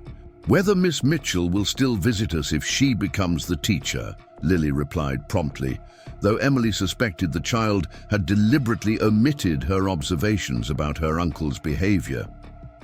"That would be entirely up to Miss Mitchell," Matthew said, glancing at Emily with an expression that suggested he hoped the answer would be affirmative. "I already told Lily that taking the teaching position wouldn't change my fondness for Evergreen or its inhabitants," Emily assured him. "If I decide to stay in Pine Valley, I would hope our friendship would continue." "It would," Matthew confirmed, the simple statement carrying conviction. "Now, Lilypad, it's well past your bedtime. Say goodnight to Miss Mitchell." Lily obediently snuggled down under her covers, but caught Emily's hand as she rose. "Will you come say goodnight tomorrow too?" she whispered. "Every night until I leave," Emily promised, tucking the blankets around the child's shoulders. "Sleep well, Lily." As they stepped into the hallway, closing Lily's door softly behind them, Matthew hesitated. "Thank you for staying with her while I dealt with the situation at the North Creek. She's become quite attached to you in a remarkably short time." "The feeling is mutual," Emily admitted. "She's a special child." They stood in the dimly lit hallway, the house quiet around them, neither seeming eager to end the moment. Finally, Matthew spoke, his voice low. "Emily, about what Lily said earlier, about me hoping you would stay, He paused, seemingly searching for words. Children often simplify complex situations, but in this case, she wasn't entirely wrong. Emily's heart quickened. Matthew, He held up a hand gently. Please, let me finish. I want you to know that whatever decision you make about the teaching position or about remaining in Pine Valley should be based on what's best for your future, not obligation to Lily or anyone else at Evergreen. His eyes met hers directly. But I would be less than honest if I didn't acknowledge that the prospect of your remaining nearby brings me considerable satisfaction. The carefully chosen words, delivered with such evident sincerity, touched Emily deeply. Thank you for telling me, she said softly. Your opinion matters to me more than perhaps it should given our brief acquaintance. Time measures differently here, Matthew repeated his earlier observation, a hint of warmth in his expression. Good night, Emily. Good night, Matthew. As Emily returned to the Blue Room, her mind was filled with conflicting emotions. She had come to Pine Valley expecting to begin a life with one Warren brother, only to find herself increasingly drawn to the other. A man so different from Daniel in temperament, yet connected to him by blood and appearance. What did that say about her character, about her heart? These questions accompanied Emily through a restless night and into the morning. Breakfast was a quiet affair, with Matthew departing early to check fence lines damaged during yesterday's confrontation, and Lily unusually subdued, perhaps sensing the undercurrents of emotion flowing through the household. After helping Mrs. Peterson with the morning dishes, Emily retreated to the library, hoping to find distraction in books. Instead, she found herself drawn to Daniel's desk in the corner, a space she had avoided until now, out of respect for privacy and her own complicated feelings. Today, however, something compelled her to examine this final connection to the man she had agreed to marry. Unlike Matthew's meticulously organized workspace, Daniel's desk reflected a more haphazard approach to life. Drawers partially open, papers stacked without obvious order, various objects scattered across the surface. Emily ran her fingers lightly over a carved wooden horse, a half-finished letter to a cattle association, a pocket watch with an inscription she couldn't quite make out. In the central drawer, she discovered a leather portfolio containing her own letters, neatly preserved despite the surrounding chaos. The sight of her handwriting, hopeful, cautiously optimistic words penned to a stranger who had seemed to offer a chance at security, if not romantic love, created a peculiar ache in her chest. Beneath her letters lay a daguerreotype she had sent at Daniel's request, her formal teaching portrait, expression serious, hair arranged with careful propriety. Beside it was another photograph she had never seen before, Daniel with his arm around a lovely dark-haired woman who must have been Catherine, a much younger Lily held between them. They looked happy, a proper family, Catherine's smile radiant despite signs of the illness that would eventually claim her. He kept that on his desk until last year, came Mrs. Peterson's voice from the doorway. Then one day he put it away and never brought it out again. Emily started, embarrassed to be caught examining Daniel's personal belongings. I'm sorry, I shouldn't have. No need for apologies, the housekeeper interrupted, entering the room fully. He's gone, and you had a right to know the man you almost married. She picked up the family photograph, studying it with evident affection. Catherine was a fine woman, gentle but strong in her way. Daniel adored her. How long were they married? Emily asked, grateful for the housekeeper's unexpected openness. 5 years, Mrs. Peterson replied, though she was sick for much of the last 2. Consumption's a cruel disease, leaves hope until the very end, then takes everything. She set the photograph down carefully. After she passed, Daniel was lost, couldn't seem to find his footing as a father or a rancher. Matthew stepped in with Lily, of course, but a child needs more than an uncle, however devoted. Emily nodded, understanding dawning. So the matrimonial advertisement was his attempt to create a new family for Lily. Partly, Mrs. Peterson acknowledged, but Daniel was never comfortable alone. Catherine grounded him, gave his energies direction. Without her, she shrugged expressively. Some men need a partner to be their best selves.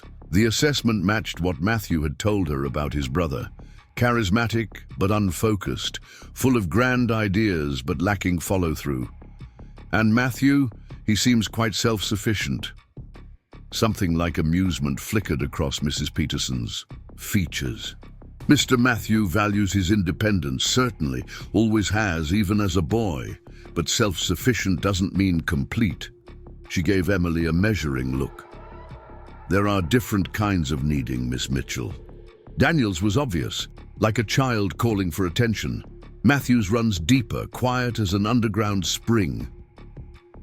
The observation, delivered with the wisdom of long acquaintance, offered Emily insight she hadn't expected. Before she could respond, Lily appeared in the doorway, excited about something clutched in her hands. "Miss Mitchell, look what Jake found in the barn."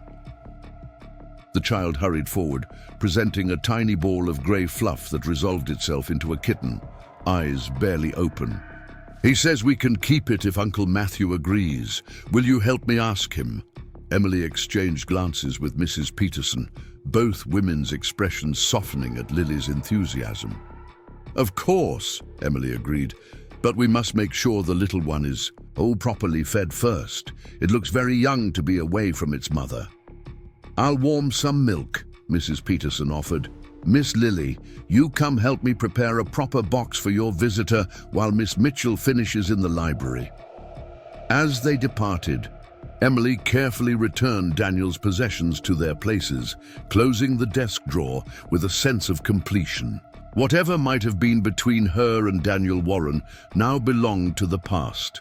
The future, whether in Pine Valley or elsewhere, waited to be determined by choices yet unmade. The remainder of the morning passed quickly, with Emily helping Lily create a comfortable nest for the kitten and teaching her how to feed the tiny creature with an eyedropper improvised from the medicine cabinet. The child's gentle care with the abandoned animal revealed her naturally nurturing heart, another glimpse of the person she was becoming despite her losses. Shortly before noon, Matthew returned from his inspection of the property. He entered the kitchen where Emily and Lily were administering another feeding to the kitten, his expression shifting from preoccupation to amusement at the domestic scene before him. "I see we have a new resident," he observed, crouching beside Lily to examine the kitten. "Where did this little one come from?" "Jake found her in the hayloft," Lily explained eagerly. "Her mama must have been a barn cat, but Jake couldn't find her anywhere. Can we keep her, Uncle Matthew? Please, I'll take care of her myself, I promise."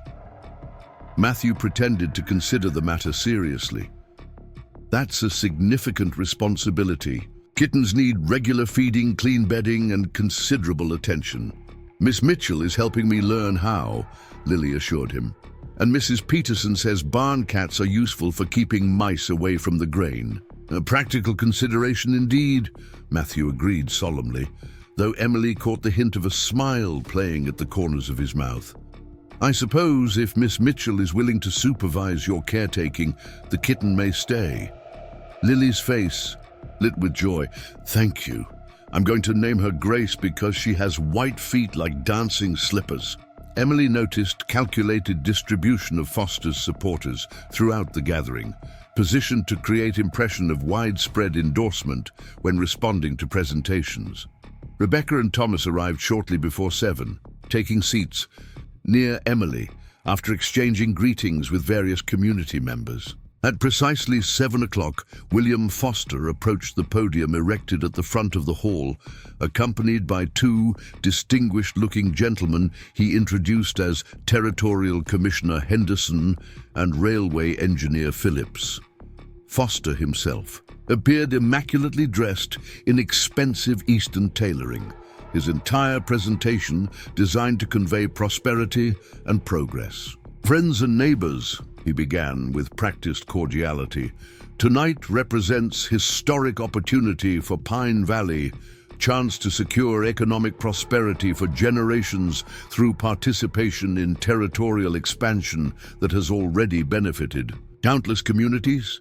The carefully crafted opening established debate parameters Foster preferred: progress versus stagnation, future versus past, prosperity versus limitation.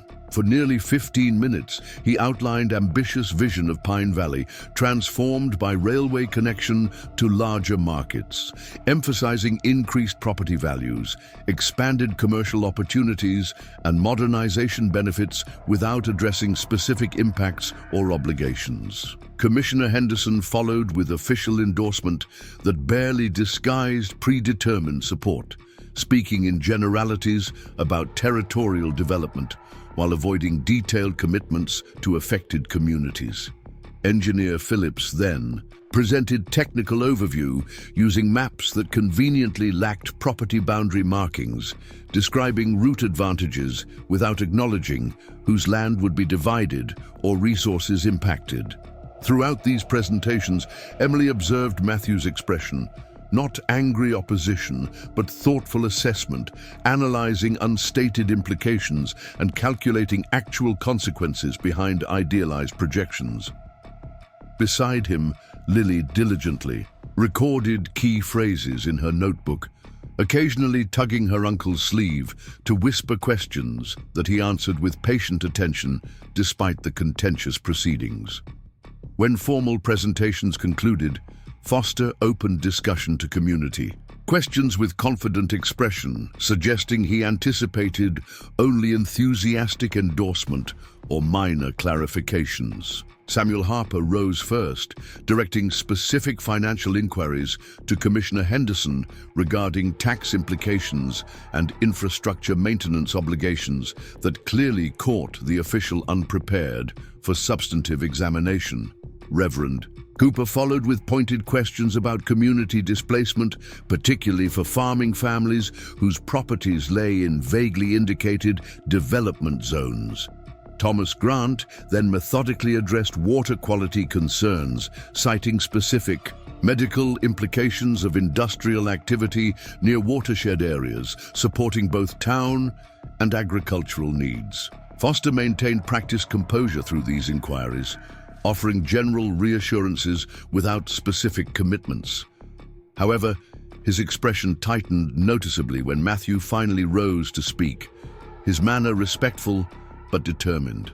"Mr. Foster, Engineer Phillips," Matthew began calmly, "your presentation references minimal disruption to existing agricultural operations. Yet the maps display a route passing directly through watershed properties, supplying irrigation to most valley ranches. Could you please specify exactly which water rights will be affected and what compensation or alternative access is planned?" The question, precise, technical, and impossible to dismiss as mere opposition, created visible discomfort for the railway representatives. Engineer Phillips shuffled through documents, while Foster attempted generalized response about appropriate arrangements with affected parties. Matthew pressed with quiet persistence. The specific arrangements seem fundamental to determining whether this proposal truly benefits our entire community or primarily external interests. Could you share the detailed impact assessments that surely exist for a project at this advanced stage? Foster's practiced smile thinned slightly. Such technical details would overwhelm general discussion. I assure you appropriate studies have been conducted. Then perhaps those studies could be made available for public review before community. Endorsement is requested, Emily suggested, rising from her seat with professional demeanor that made dismissal difficult. As Pine Valley's teacher, I'm concerned about making informed decisions regarding development that will affect our children's future environmental and economic welfare. Her intervention, calm, reasonable, and framed through community educational interests rather than personal connection to Matthew, created perfect opening for Rebecca to request specific timeline for document availability. Foster found himself suddenly defensive rather than ceremonially triumphant, facing coordinated substantive examination instead of enthusiastic endorsement. Commissioner Henderson attempted intervention with platitudes about progress requiring some sacrifice, but Samuel Harper immediately countered with pointed question about whether those sacrifices were being equitably distributed or primarily imposed on agricultural interests with limited political influence. The carefully orchestrated meeting had transformed into genuine community deliberation, with Foster's strategic advantages neutralized by specific inquiries requiring concrete answers rather than visionary promises. When Foster attempted to regain control by calling for preliminary endorsement vote pending technical review, Reverend Cooper respectfully suggested that endorsement logically followed rather than preceded such review. Pine Valley certainly embraces progress, the minister concluded diplomatically, but progress built on complete understanding rather than partial information. Perhaps we might reconvene after examining the detailed plans Mr. Foster has graciously offered to provide for community review. The reasonable proposal, impossible to reject without appearing deliberately deceptive, effectively postponed any official community endorsement while maintaining cooperative appearance. Foster recognized his tactical defeat, but recovered with practiced political skill, agreeing enthusiastically to complete transparency while suggesting 2-week review period before reconvening, clearly hoping to regain initiative during that interval. As the meeting concluded without his anticipated immediate endorsement, Foster moved through the crowd with strategic cordiality, paying particular attention to Emily as she gathered her notes. "Miss Mitchell, your interest in educational implications shows admirable professional dedication," he observed with calculated appreciation. "Perhaps we might discuss specific benefits the railway could provide for school resources, private funding for library expansion perhaps, or scholarships for promising students." The offer, transparently attempting to create obligatory relationship through educational benefits, required careful navigation. "Educational resources always merit discussion," Emily replied diplomatically. "Though within proper community review processes, of course." Foster's smile remained fixed, but his eyes reflected reassessment of her utility within his plans. "Of course, community processes are essential, though sometimes inefficient compared to decisive individual action." His gaze shifted momentarily toward Matthew, who was helping Lily collect her notes nearby. "Some opportunities fade when delayed by excessive deliberation." The veiled warning carried implications beyond railway timing, suggesting Foster perceived the developing connection between Emily and Matthew as potentially disadvantageous to his interests. Before she could formulate appropriate response, Lily appeared at her side, notebook clutched proudly. "Miss Mitchell, I wrote down 37 important words, including infrastructure and compensation. Uncle Matthew helped me spell the hard ones." Emily smiled warmly at the child, aware of Foster's calculating observation of their interaction. "That's excellent academic preparation, Lily. Perhaps you'll share your notes with our class when we discuss community development next week." Foster recognized his temporary dismissal through this focus on the child, offering polite departure with final, meaningful glance, suggesting their conversation remained unfinished. As he moved away to engage Commissioner Henderson, Matthew approached. With Lily's hand in his, "You were remarkably effective," he said quietly. Foster didn't anticipate educational welfare becoming central consideration in development discussion. "Professional obligation provides certain strategic advantages," Emily acknowledged with slight smile. "Though I expressed only genuine concerns, about environmental and economic impacts on future generations. The most persuasive arguments always contain authentic conviction, Matthew observed. Foster miscalculated community priorities by assuming economic promises would override thoughtful examination. Lily tugged Matthew's sleeve, pointing toward the refreshment table where several children had gathered. "Uncle Matthew, can I have cookies while grown-ups talk about boring things?" Matthew smiled indulgently. "2 cookies only, and stay where I can see you."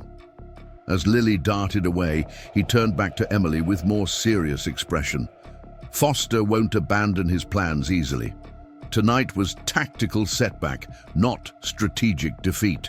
"I noticed his attempt to establish educational patronage just now," Emily confirmed.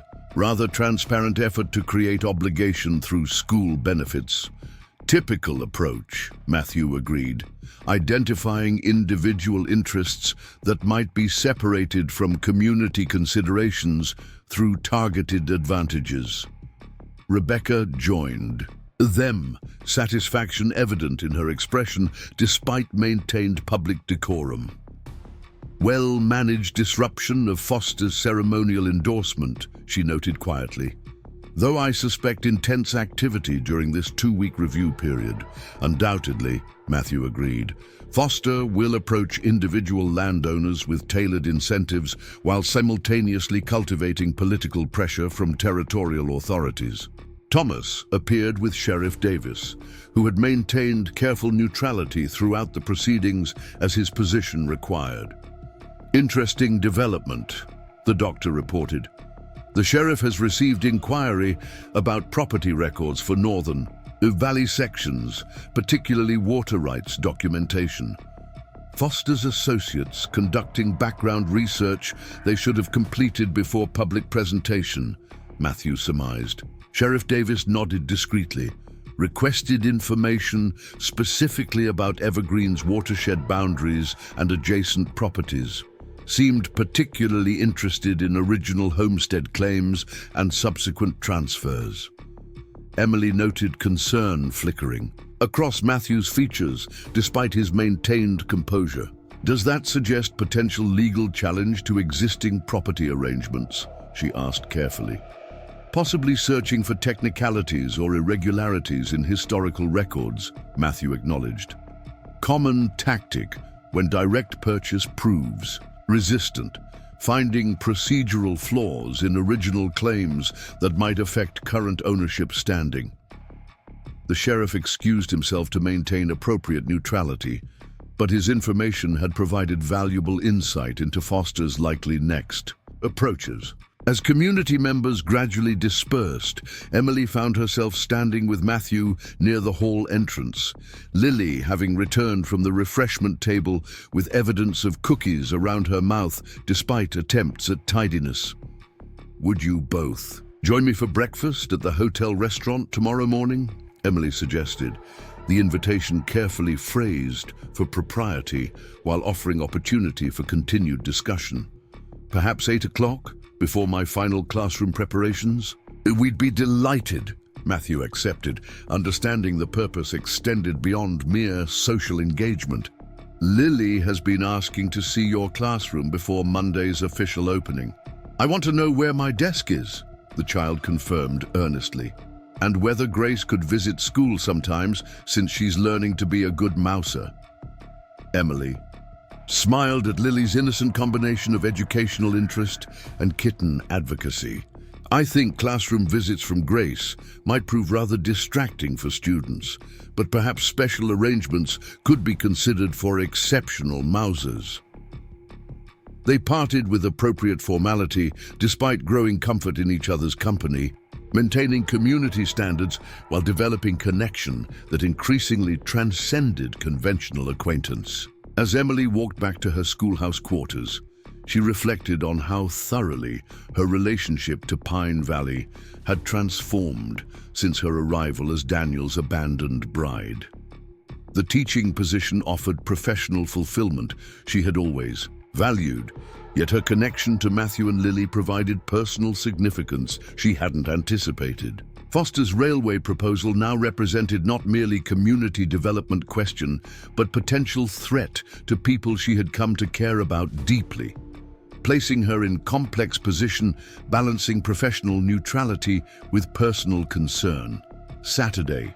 Morning dawned clear and beautiful, perfect late summer weather highlighting Pine Valley's natural beauty. Emily dressed with care for her breakfast engagement, choosing a walking dress in soft green that complemented her coloring without appearing too deliberately decorative for morning appointment. The hotel restaurant occupied prime position on Pine Valley's main street, its large windows offering views of mountains beyond town buildings. Matthew and Lily awaited her at a corner table, both dressed in their Saturday best. Lily in a blue pinafore clearly reserved for special occasions, Matthew in clean shirt and vest that softened his usual weathered appearance. They rose as Emily approached, Matthew with quiet dignity and Lily with barely contained excitement. "Miss Mitchell, I brought my copybook to show you my practice letters," the child announced, waving small notebook enthusiastically. "Mrs. Peterson, help me with the hard ones like Q and Z." "I look forward to reviewing your work," Emily replied warmly, taking the seat Matthew held for her with gentlemanly courtesy.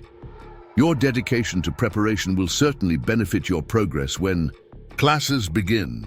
Breakfast proceeded pleasantly, Lily's chatter about school expectations providing natural conversation, while other diners occasionally stopped by their table to greet Pine Valley's new teacher and exchange pleasantries.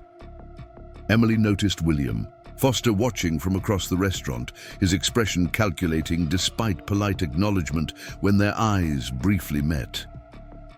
"Foster seems especially interested in our breakfast conversation," she observed quietly when Lily became temporarily distracted by passing dessert tray. Matthew nodded slightly. "He's reassessing community relationships after last night's unexpected resistance. Your professional position combined with our..." He hesitated, selecting appropriate public terminology. "Our family friendship presents complication to his usual approach of isolating opposition." The careful phrasing acknowledged their developing personal connection while maintaining proper public presentation, particularly important in Pine Valley's prime social observation venue. "Has there been any further information about his interest in property records?"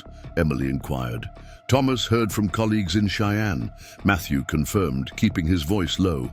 "Foster's associates have been researching territorial archives regarding original homestead boundaries, particularly waterway classifications from early surveys." Emily understood the implications immediately. Seeking technical discrepancies between historical claims and current property usage. "Precisely." Matthew's expression revealed concern beneath maintained composure. "My grandfather's original homestead claim expanded through several proper acquisitions, but documentation from territorial settlement periods sometimes contains inconsistencies despite legitimate transactions. A legal strategy rather than economic negotiation," Emily noted, recognizing shift in Foster's approach from voluntary purchase to potential forced reclassification. "Property rights remain somewhat fluid in newer territories," Matthew acknowledged. "What Eastern courts would consider settled law might find more flexible interpretation in developing regions where economic expansion carries political priority." Their conversation paused as Lily reclaimed attention, eagerly showing Emily her practiced penmanship with earnest desire for approval. Emily reviewed the child's work with genuine interest, providing gentle guidance on letter formations that needed improvement while praising evident effort throughout. "You've clearly practiced diligently," she told Lily sincerely. "Your dedication shows real academic commitment." The child beamed with pleasure at this professional assessment from her soon-to-be teacher. "Will I be ready for second-level readers? Uncle Matthew has been helping me with the hard words in my storybooks. We'll assess everyone's reading level during our first week," Emily explained. "But your preparation certainly positions you well for appropriate learning materials." After breakfast concluded, they walked together to the schoolhouse where Emily provided Lily specially arranged tour of classroom, showing the child her assigned desk and explaining various educational materials awaiting Monday's official opening. Matthew observed their interaction with evident appreciation, his expression softening when Lily attempted to contain her excitement within proper behavior, despite occasionally bouncing on her toes when particularly impressive school equipment was revealed. "May I show Uncle Matthew my desk?" Lily requested formally, clearly attempting to behave as model student despite barely suppressed enthusiasm. "Of course," Emily agreed, watching with warm amusement as the child solemnly led Matthew through classroom arrangement, explaining various features with exaggerated importance. When Lily became absorbed examining classroom library selections, Matthew moved closer to Emily near the windows. "You've created something remarkable here," he said, quietly. "Not just physical organization, but genuine educational environment." "Thank you," Emily replied, genuinely appreciating his recognition of her professional accomplishment. Though the true measure comes when filled with students actively learning. "I have complete confidence in that outcome," Matthew assured, his expression conveying more than casual endorsement. "Lily's excitement merely previews what other children will experience under your guidance." Their conversation maintained appropriate professional focus while Lily remained nearby, yet carried underlying personal connection, increasingly difficult to disguise despite proper public presentation.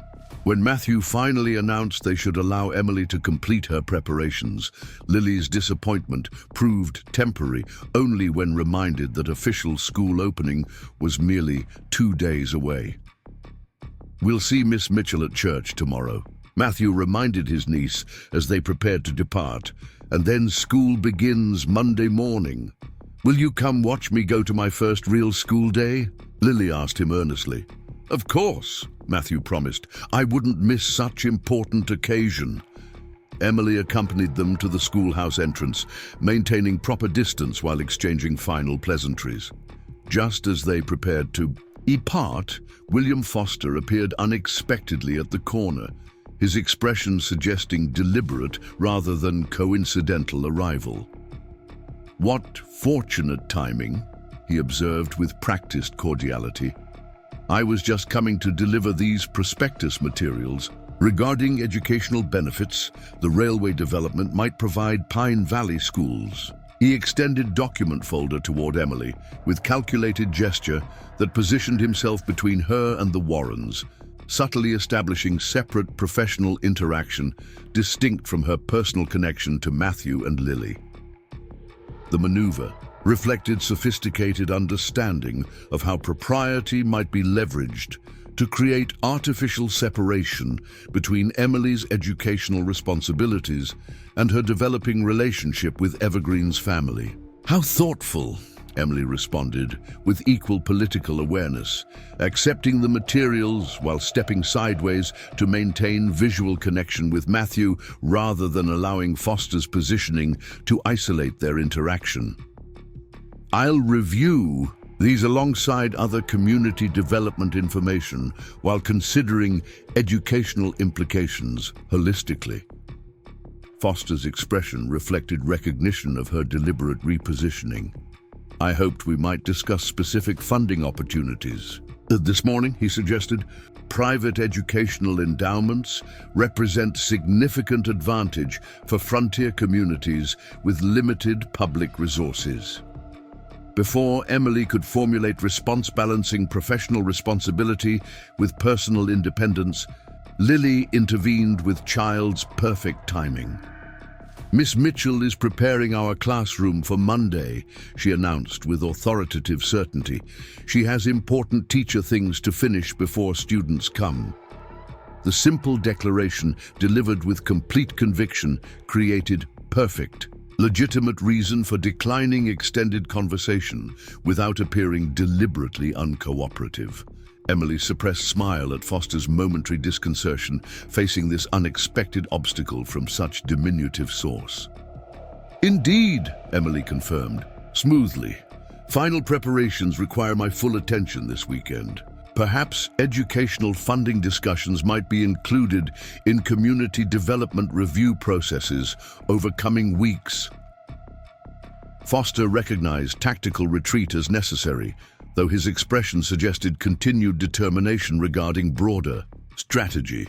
Of course, proper processes must be respected, though I hope private educational benefits won't be unnecessarily delayed by general development considerations. The implied separation between school interests and broader community welfare represented exactly the fragmenting approach Matthew had identified, attempting to establish special advantageous relationship with educational administration independent from overall development impacts. Emily maintained professional cordiality while firmly reconnecting these considerations. Pine Valley's educational welfare remains inseparable from our community's holistic development, she replied with pleasant tone masking principled position. Children's learning environments extend beyond classroom walls to include the natural resources, economic opportunities, and social structures shaping their future prospects. Foster's assessment of her utility within his plans visibly recalculated, recognition dawning that her professional position wouldn't provide separate leverage from community considerations he had hoped to exploit. Indeed, he acknowledged with recalibrated approach, perhaps we'll continue this discussion during next community meeting after technical documentation review. He departed with proper social courtesy that barely disguised strategic withdrawal, leaving Emily standing with Matthew and Lily in schoolhouse doorway. Once Foster disappeared around corner, Matthew's expression reflected mixture of admiration and concern. He's determined to establish separate relationship with you as teacher apart from your connection to our family, Matthew observed quietly. Attempting to create artificial division between professional and personal considerations, Emily agreed, as if educational welfare could somehow be evaluated independently from community, environmental, and economic impacts. You handled his approach perfectly, Matthew said, genuine appreciation evident in his voice, maintaining professional responsibility without surrendering independent judgment. Lily, who had been watching this adult exchange with curious attention, tugged Matthew's sleeve. Does Mr. Foster want Miss Mitchell to like his train plans better than she likes us? She asked, with child's direct perception cutting through adult diplomatic complexities. Matthew exchanged glance with Emily before answering carefully. Mr. Foster wants everyone to think his plans benefit the community without considering how they might affect some people differently than others. Lily considered this thoughtfully, like when Johnny Pearson said everyone should play tag, but then tagged only the smaller children because they were easier to catch. Remarkably similar principle, Matthew agreed, impressed by his niece's analogy. Rules that seem fair for everyone can sometimes create unfair outcomes depending on who makes them and how they're applied. Emily marveled at how thoroughly the child grasped complex power dynamics through simple playground comparison. That's excellent critical thinking, Lily. Examining who benefits most from proposed arrangements is important citizenship skill. They parted with appropriate farewell, maintaining proper community standards while exchanging glances that conveyed deeper connection than casual acquaintance. As Emily watched them walk away, Lily's hand trustingly in Matthew's, she reflected on how thoroughly her relationship to Pine Valley had transformed since arriving as abandoned mail-order bride barely 1 month earlier. She had come seeking security through marriage to stranger, expectations limited to practical arrangement rather than genuine connection. Instead, circumstances had provided professional fulfillment through teaching position while simultaneously offering possibility. of relationship based on mutual respect and growing affection rather than economic necessity. The afternoon passed quickly as Emily completed final classroom preparations, arranging student materials and reviewing curriculum plans for different age groups. Her thoughts occasionally returned to Foster's determined approaches and underlying motivations regarding evergreen property. Something beyond mere railway convenience seemed to drive his persistent interest in Warren land. Perhaps mineral rights, watershed control, or other resources not immediately apparent in public proposals. Evening brought unexpected visitor, Sheriff Davis, appearing at her quarters with formal courtesy but clear official purpose. "Miss Mitchell, pardon the intrusion," he began after Emily invited him inside. "I wanted to inform you that Mr. Foster has filed complaint regarding yesterday's town meeting, specifically claiming educational interests were being improperly influenced by personal association."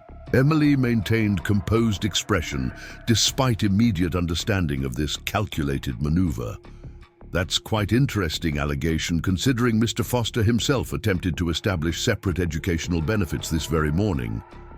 The sheriff nodded slightly, his manner suggesting professional neutrality, masking personal assessment. "The complaint hasn't been formally processed beyond initial filing. I felt professional courtesy warranted informing you directly rather than allowing such matter to become subject of community speculation." "I appreciate your discretion," Emily replied sincerely. "May I ask what specific impropriety Mr. Foster alleges?" "His filing suggests your professional position as community educator creates conflict with personal relationship to affected property interests," Sheriff Davis explained carefully. "Though I should note such complaint seems primarily intended to establish public perception rather than pursue actual ethics violation." Emily understood immediately. Foster was attempting to create appearance of impropriety that might pressure her toward professional neutrality, even when genuine community educational interests aligned with protecting environmental resources. Central to evergreen property, by questioning propriety of her developing personal connection to Matthew, he sought to neutralize her effectiveness as independent educational advocate. "Thank you for bringing this to my attention directly," she told the sheriff. "I assume such filing becomes public record?" "Technically, yes, though timing of processing such complaints remains within administrative discretion," he replied with meaningful emphasis, suggesting he understood Foster's political maneuvering. "Official processing might reasonably await formal ethics committee review scheduled next month." The subtle indication that immediate public discussion could be administratively delayed demonstrated the sheriff's understanding of Foster's tactical intimidation attempt. "I appreciate your thoughtful handling of administrative matters," Emily acknowledged. "My professional conduct will continue prioritizing community educational welfare regardless of personal considerations." After the sheriff departed with assurances of continued administrative discretion, Emily sat at her small writing desk, considering implications of Foster's latest approach. The complaint represented calculated escalation, attempting to create appearance of impropriety that might constrain her community participation through professional obligation rather than actual ethical limitations. Foster clearly recognized her effectiveness during town meeting had complicated his carefully orchestrated community endorsement strategy. By questioning propriety of her developing relationship with Matthew, he sought to neutralize potential opposition through suggestion of conflict rather than substantive argument. The approach was sophisticated, but ultimately revealed Foster's growing concern about community resistance to his development plans. Rather than addressing substantive questions raised during town meeting, he had chosen to attack credibility of effective participants through procedural rather than substantive challenges. Emily prepared for bed with determined resolve rather than intimidation. Foster's complaint actually confirmed the effectiveness of coordinated community questioning regarding development impacts. By attempting to isolate her through professional ethics concerns, he inadvertently revealed vulnerability to informed community oversight of his proposed railway development. Tomorrow would bring church services where community members would inevitably discuss town meeting outcomes and Foster's railway proposal. Emily would maintain appropriate professional demeanor while refusing artificial separation between educational welfare and broader community considerations affecting children's future opportunities. Whatever Foster's underlying motivations regarding evergreen property, his determination suggested resources or advantages beyond publicly acknowledged railway convenience. The coming weeks would require careful navigation of both professional responsibilities and personal relationships, as Pine Valley determined its development future, with Emily Mitchell now firmly established as community educator rather than merely Daniel Warren's abandoned bride. Sunday morning dawned with golden light streaming through Emily's dormer windows. She dressed carefully for church in her best blue dress, aware that today marked her first official worship service as Pine Valley's teacher rather than visitor. The distinction carried both responsibility and opportunity as she established her place within the community's social fabric. The church bell rang as Emily walked down Pine Valley's main street, nodding to townspeople who offered warm greetings. She noticed William Foster standing with several merchants near the church steps, their conversation pausing as she approached. Foster offered polite acknowledgement that barely disguised calculation behind his cordial smile. Inside, Emily found Rebecca waiting to usher her toward a pew midway through the sanctuary. "Foster's been busy this morning," Rebecca whispered, as they settled into their seats, speaking privately with school board members before service. Before Emily could respond, Matthew entered with Lily, the child immediately brightening upon spotting Emily. They joined the same pew with proper distance maintained, yet clear social association established through proximity.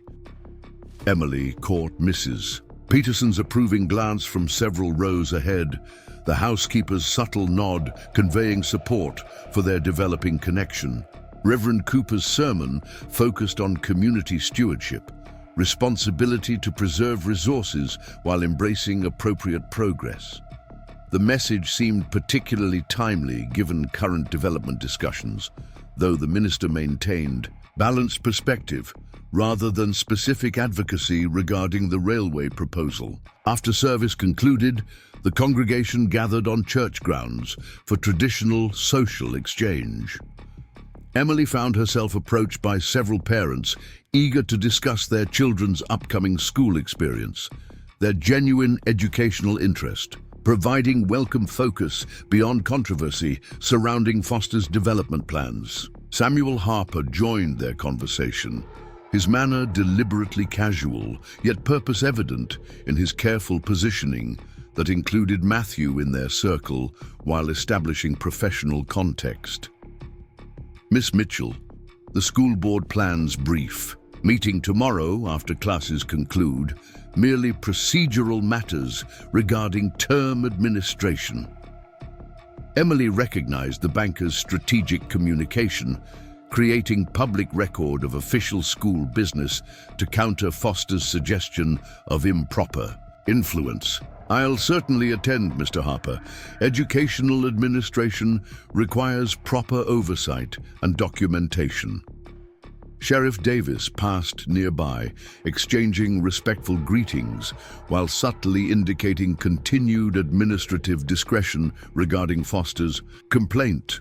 The coordinated community support, proper yet determined, demonstrated Pine Valley's sophisticated understanding of how to navigate challenges through established procedures rather than confrontational opposition. Foster himself eventually approached their group, his genial manner masking evident reassessment of community alignments. "Miss Mitchell, best wishes for tomorrow's school opening. I trust the educational materials I provided regarding development. Benefits have proven informative. All community perspectives receive appropriate consideration in educational context, Emily replied diplomatically.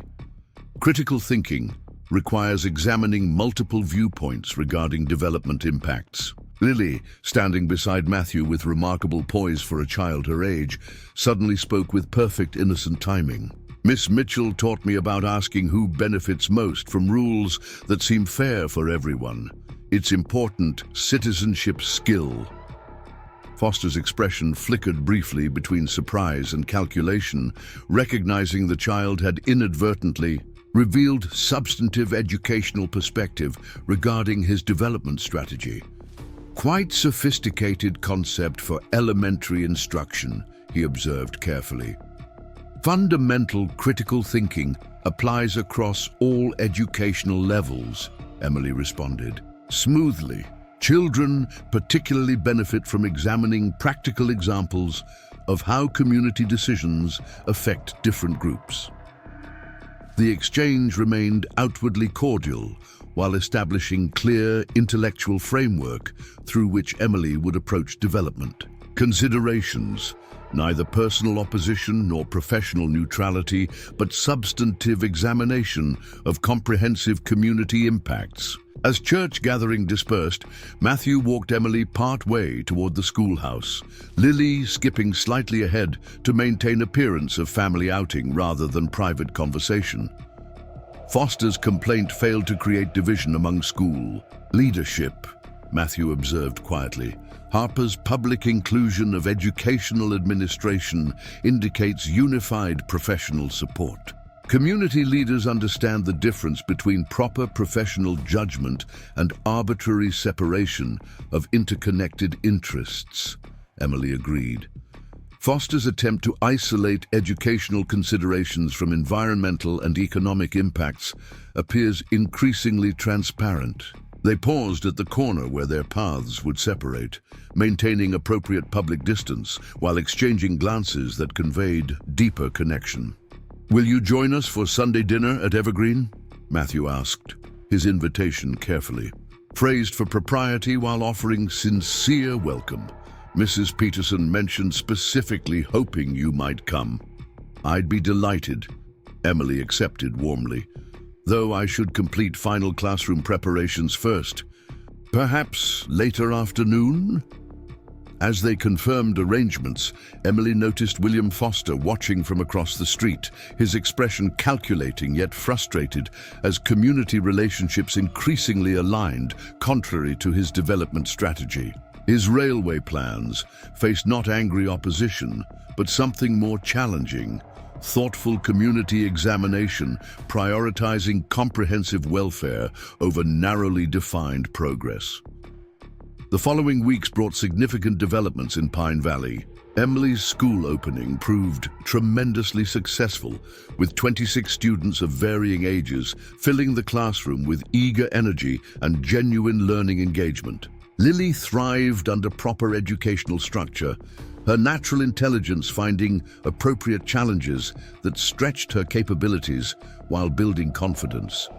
Foster's railway proposal underwent increasing scrutiny as technical documentation finally became available for community review. The specific route indeed targeted Evergreen's watershed properties, with engineering reports revealing previously undisclosed mineral prospects beneath Warren land that explained Foster's persistent interest beyond mere transportation development. Matthew discovered his grandfather's original homestead documentation contained surveyor markings clearly establishing water rights that contradicted Foster's legal challenge attempts.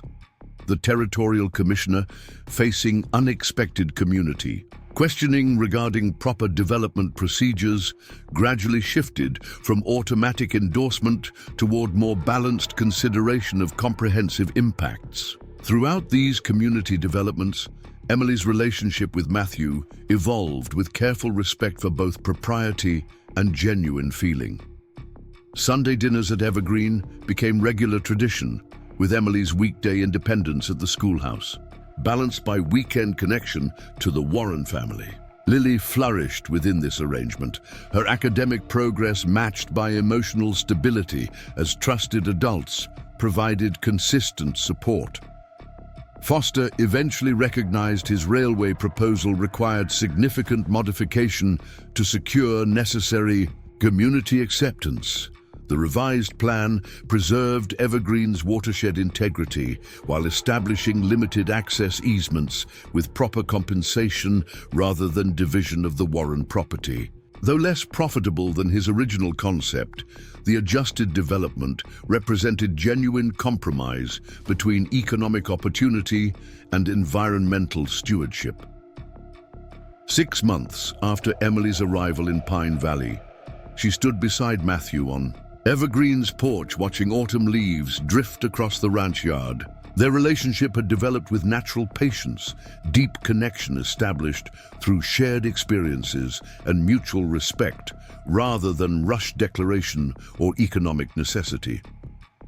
"I received letter from Boston yesterday," Emily mentioned, as golden afternoon light bathed the landscape. "My former headmistress has finally accepted that my remaining in Wyoming Territory represents genuine choice rather than desperate circumstance." Matthew smiled, the expression warming features that had gradually relaxed from guarded reserve to comfortable openness in her presence. Eastern assumptions about Western motivations often miss fundamental truth about life here. That authentic connection to people and place provides purpose beyond conventional expectations, Emily finished thoughtfully. "I came seeking security through practical arrangement, yet found something far more meaningful through unexpected circumstances." Matthew turned toward her, his expression reflecting decision reached through careful consideration rather than impulsive emotion. "Emily, these months have shown me what true partnership might mean, shared values and separate strengths, creating something stronger than either alone." He hesitated, then continued with characteristic honesty. "I would be honored if you would consider making our connection permanent through marriage, not from necessity, but from genuine choice." The proposal, delivered without elaborate declaration yet profound in its sincerity, touched Emily deeply. This offer carried nothing of desperate arrangement that had initially brought her to Pine Valley, instead representing relationship built on mutual respect, genuine understanding, and growing love. "I would be honored to accept," she replied, softly, "not as Daniel's replacement, but as your chosen partner and Lily's mother, through deliberate decision rather than circumstance." Their hands joined briefly, the simple contact conveying commitment that transcended conventional romance without diminishing genuine feeling. Lily appeared in the doorway, observing their expressions with perceptive understanding beyond her. "Years. Are you going to be my real mother now?" she asked directly, hope evident in her voice. Emily opened her arms, inviting the child into their circle. "If you would like that, yes. Not replacing your birth mother, but creating new family, through choice rather than obligation." Lily's enthusiastic embrace answered more eloquently than words, her acceptance completing circle of connection that had begun through tragedy yet transformed into genuine blessing. Mrs. Peterson appeared behind them, satisfaction evident in her usually stern features as she witnessed family forming through authentic bond rather than mere arrangement. The December wedding united more than bride and groom. It formally established family that had already formed through genuine connection. Pine Valley's church overflowed with community members witnessing union that represented not just personal relationship, but embodiment of frontier values, combining practical resilience with authentic emotion. Emily Mitchell had arrived as mail-order bride, discovering her groom dead, accepting his twin brother's protection from immediate necessity. She remained as Emily Warren by deliberate choice, having established independent identity while forming connection based on mutual respect and genuine love. As winter snow blanketed Evergreen Ranch, the Warren home glowed with warmth beyond mere firelight. Inside, Matthew read evening stories to Lily, while Emily prepared lesson plans for January. Term, their domestic harmony reflecting partnership formed through unexpected journey neither could have anticipated. Sometimes life's most precious gifts arrive through apparent misfortune, Emily reflected as she joined her family beside the hearth. The greatest blessings often come disguised as disappointments, revealing their true value only when we find a courage to embrace unexpected paths with open hearts and willing spirits. Up next, you've got two more standout stories right on your screen. If this one hit the mark, you won't want to pass these up. Just click and check them out.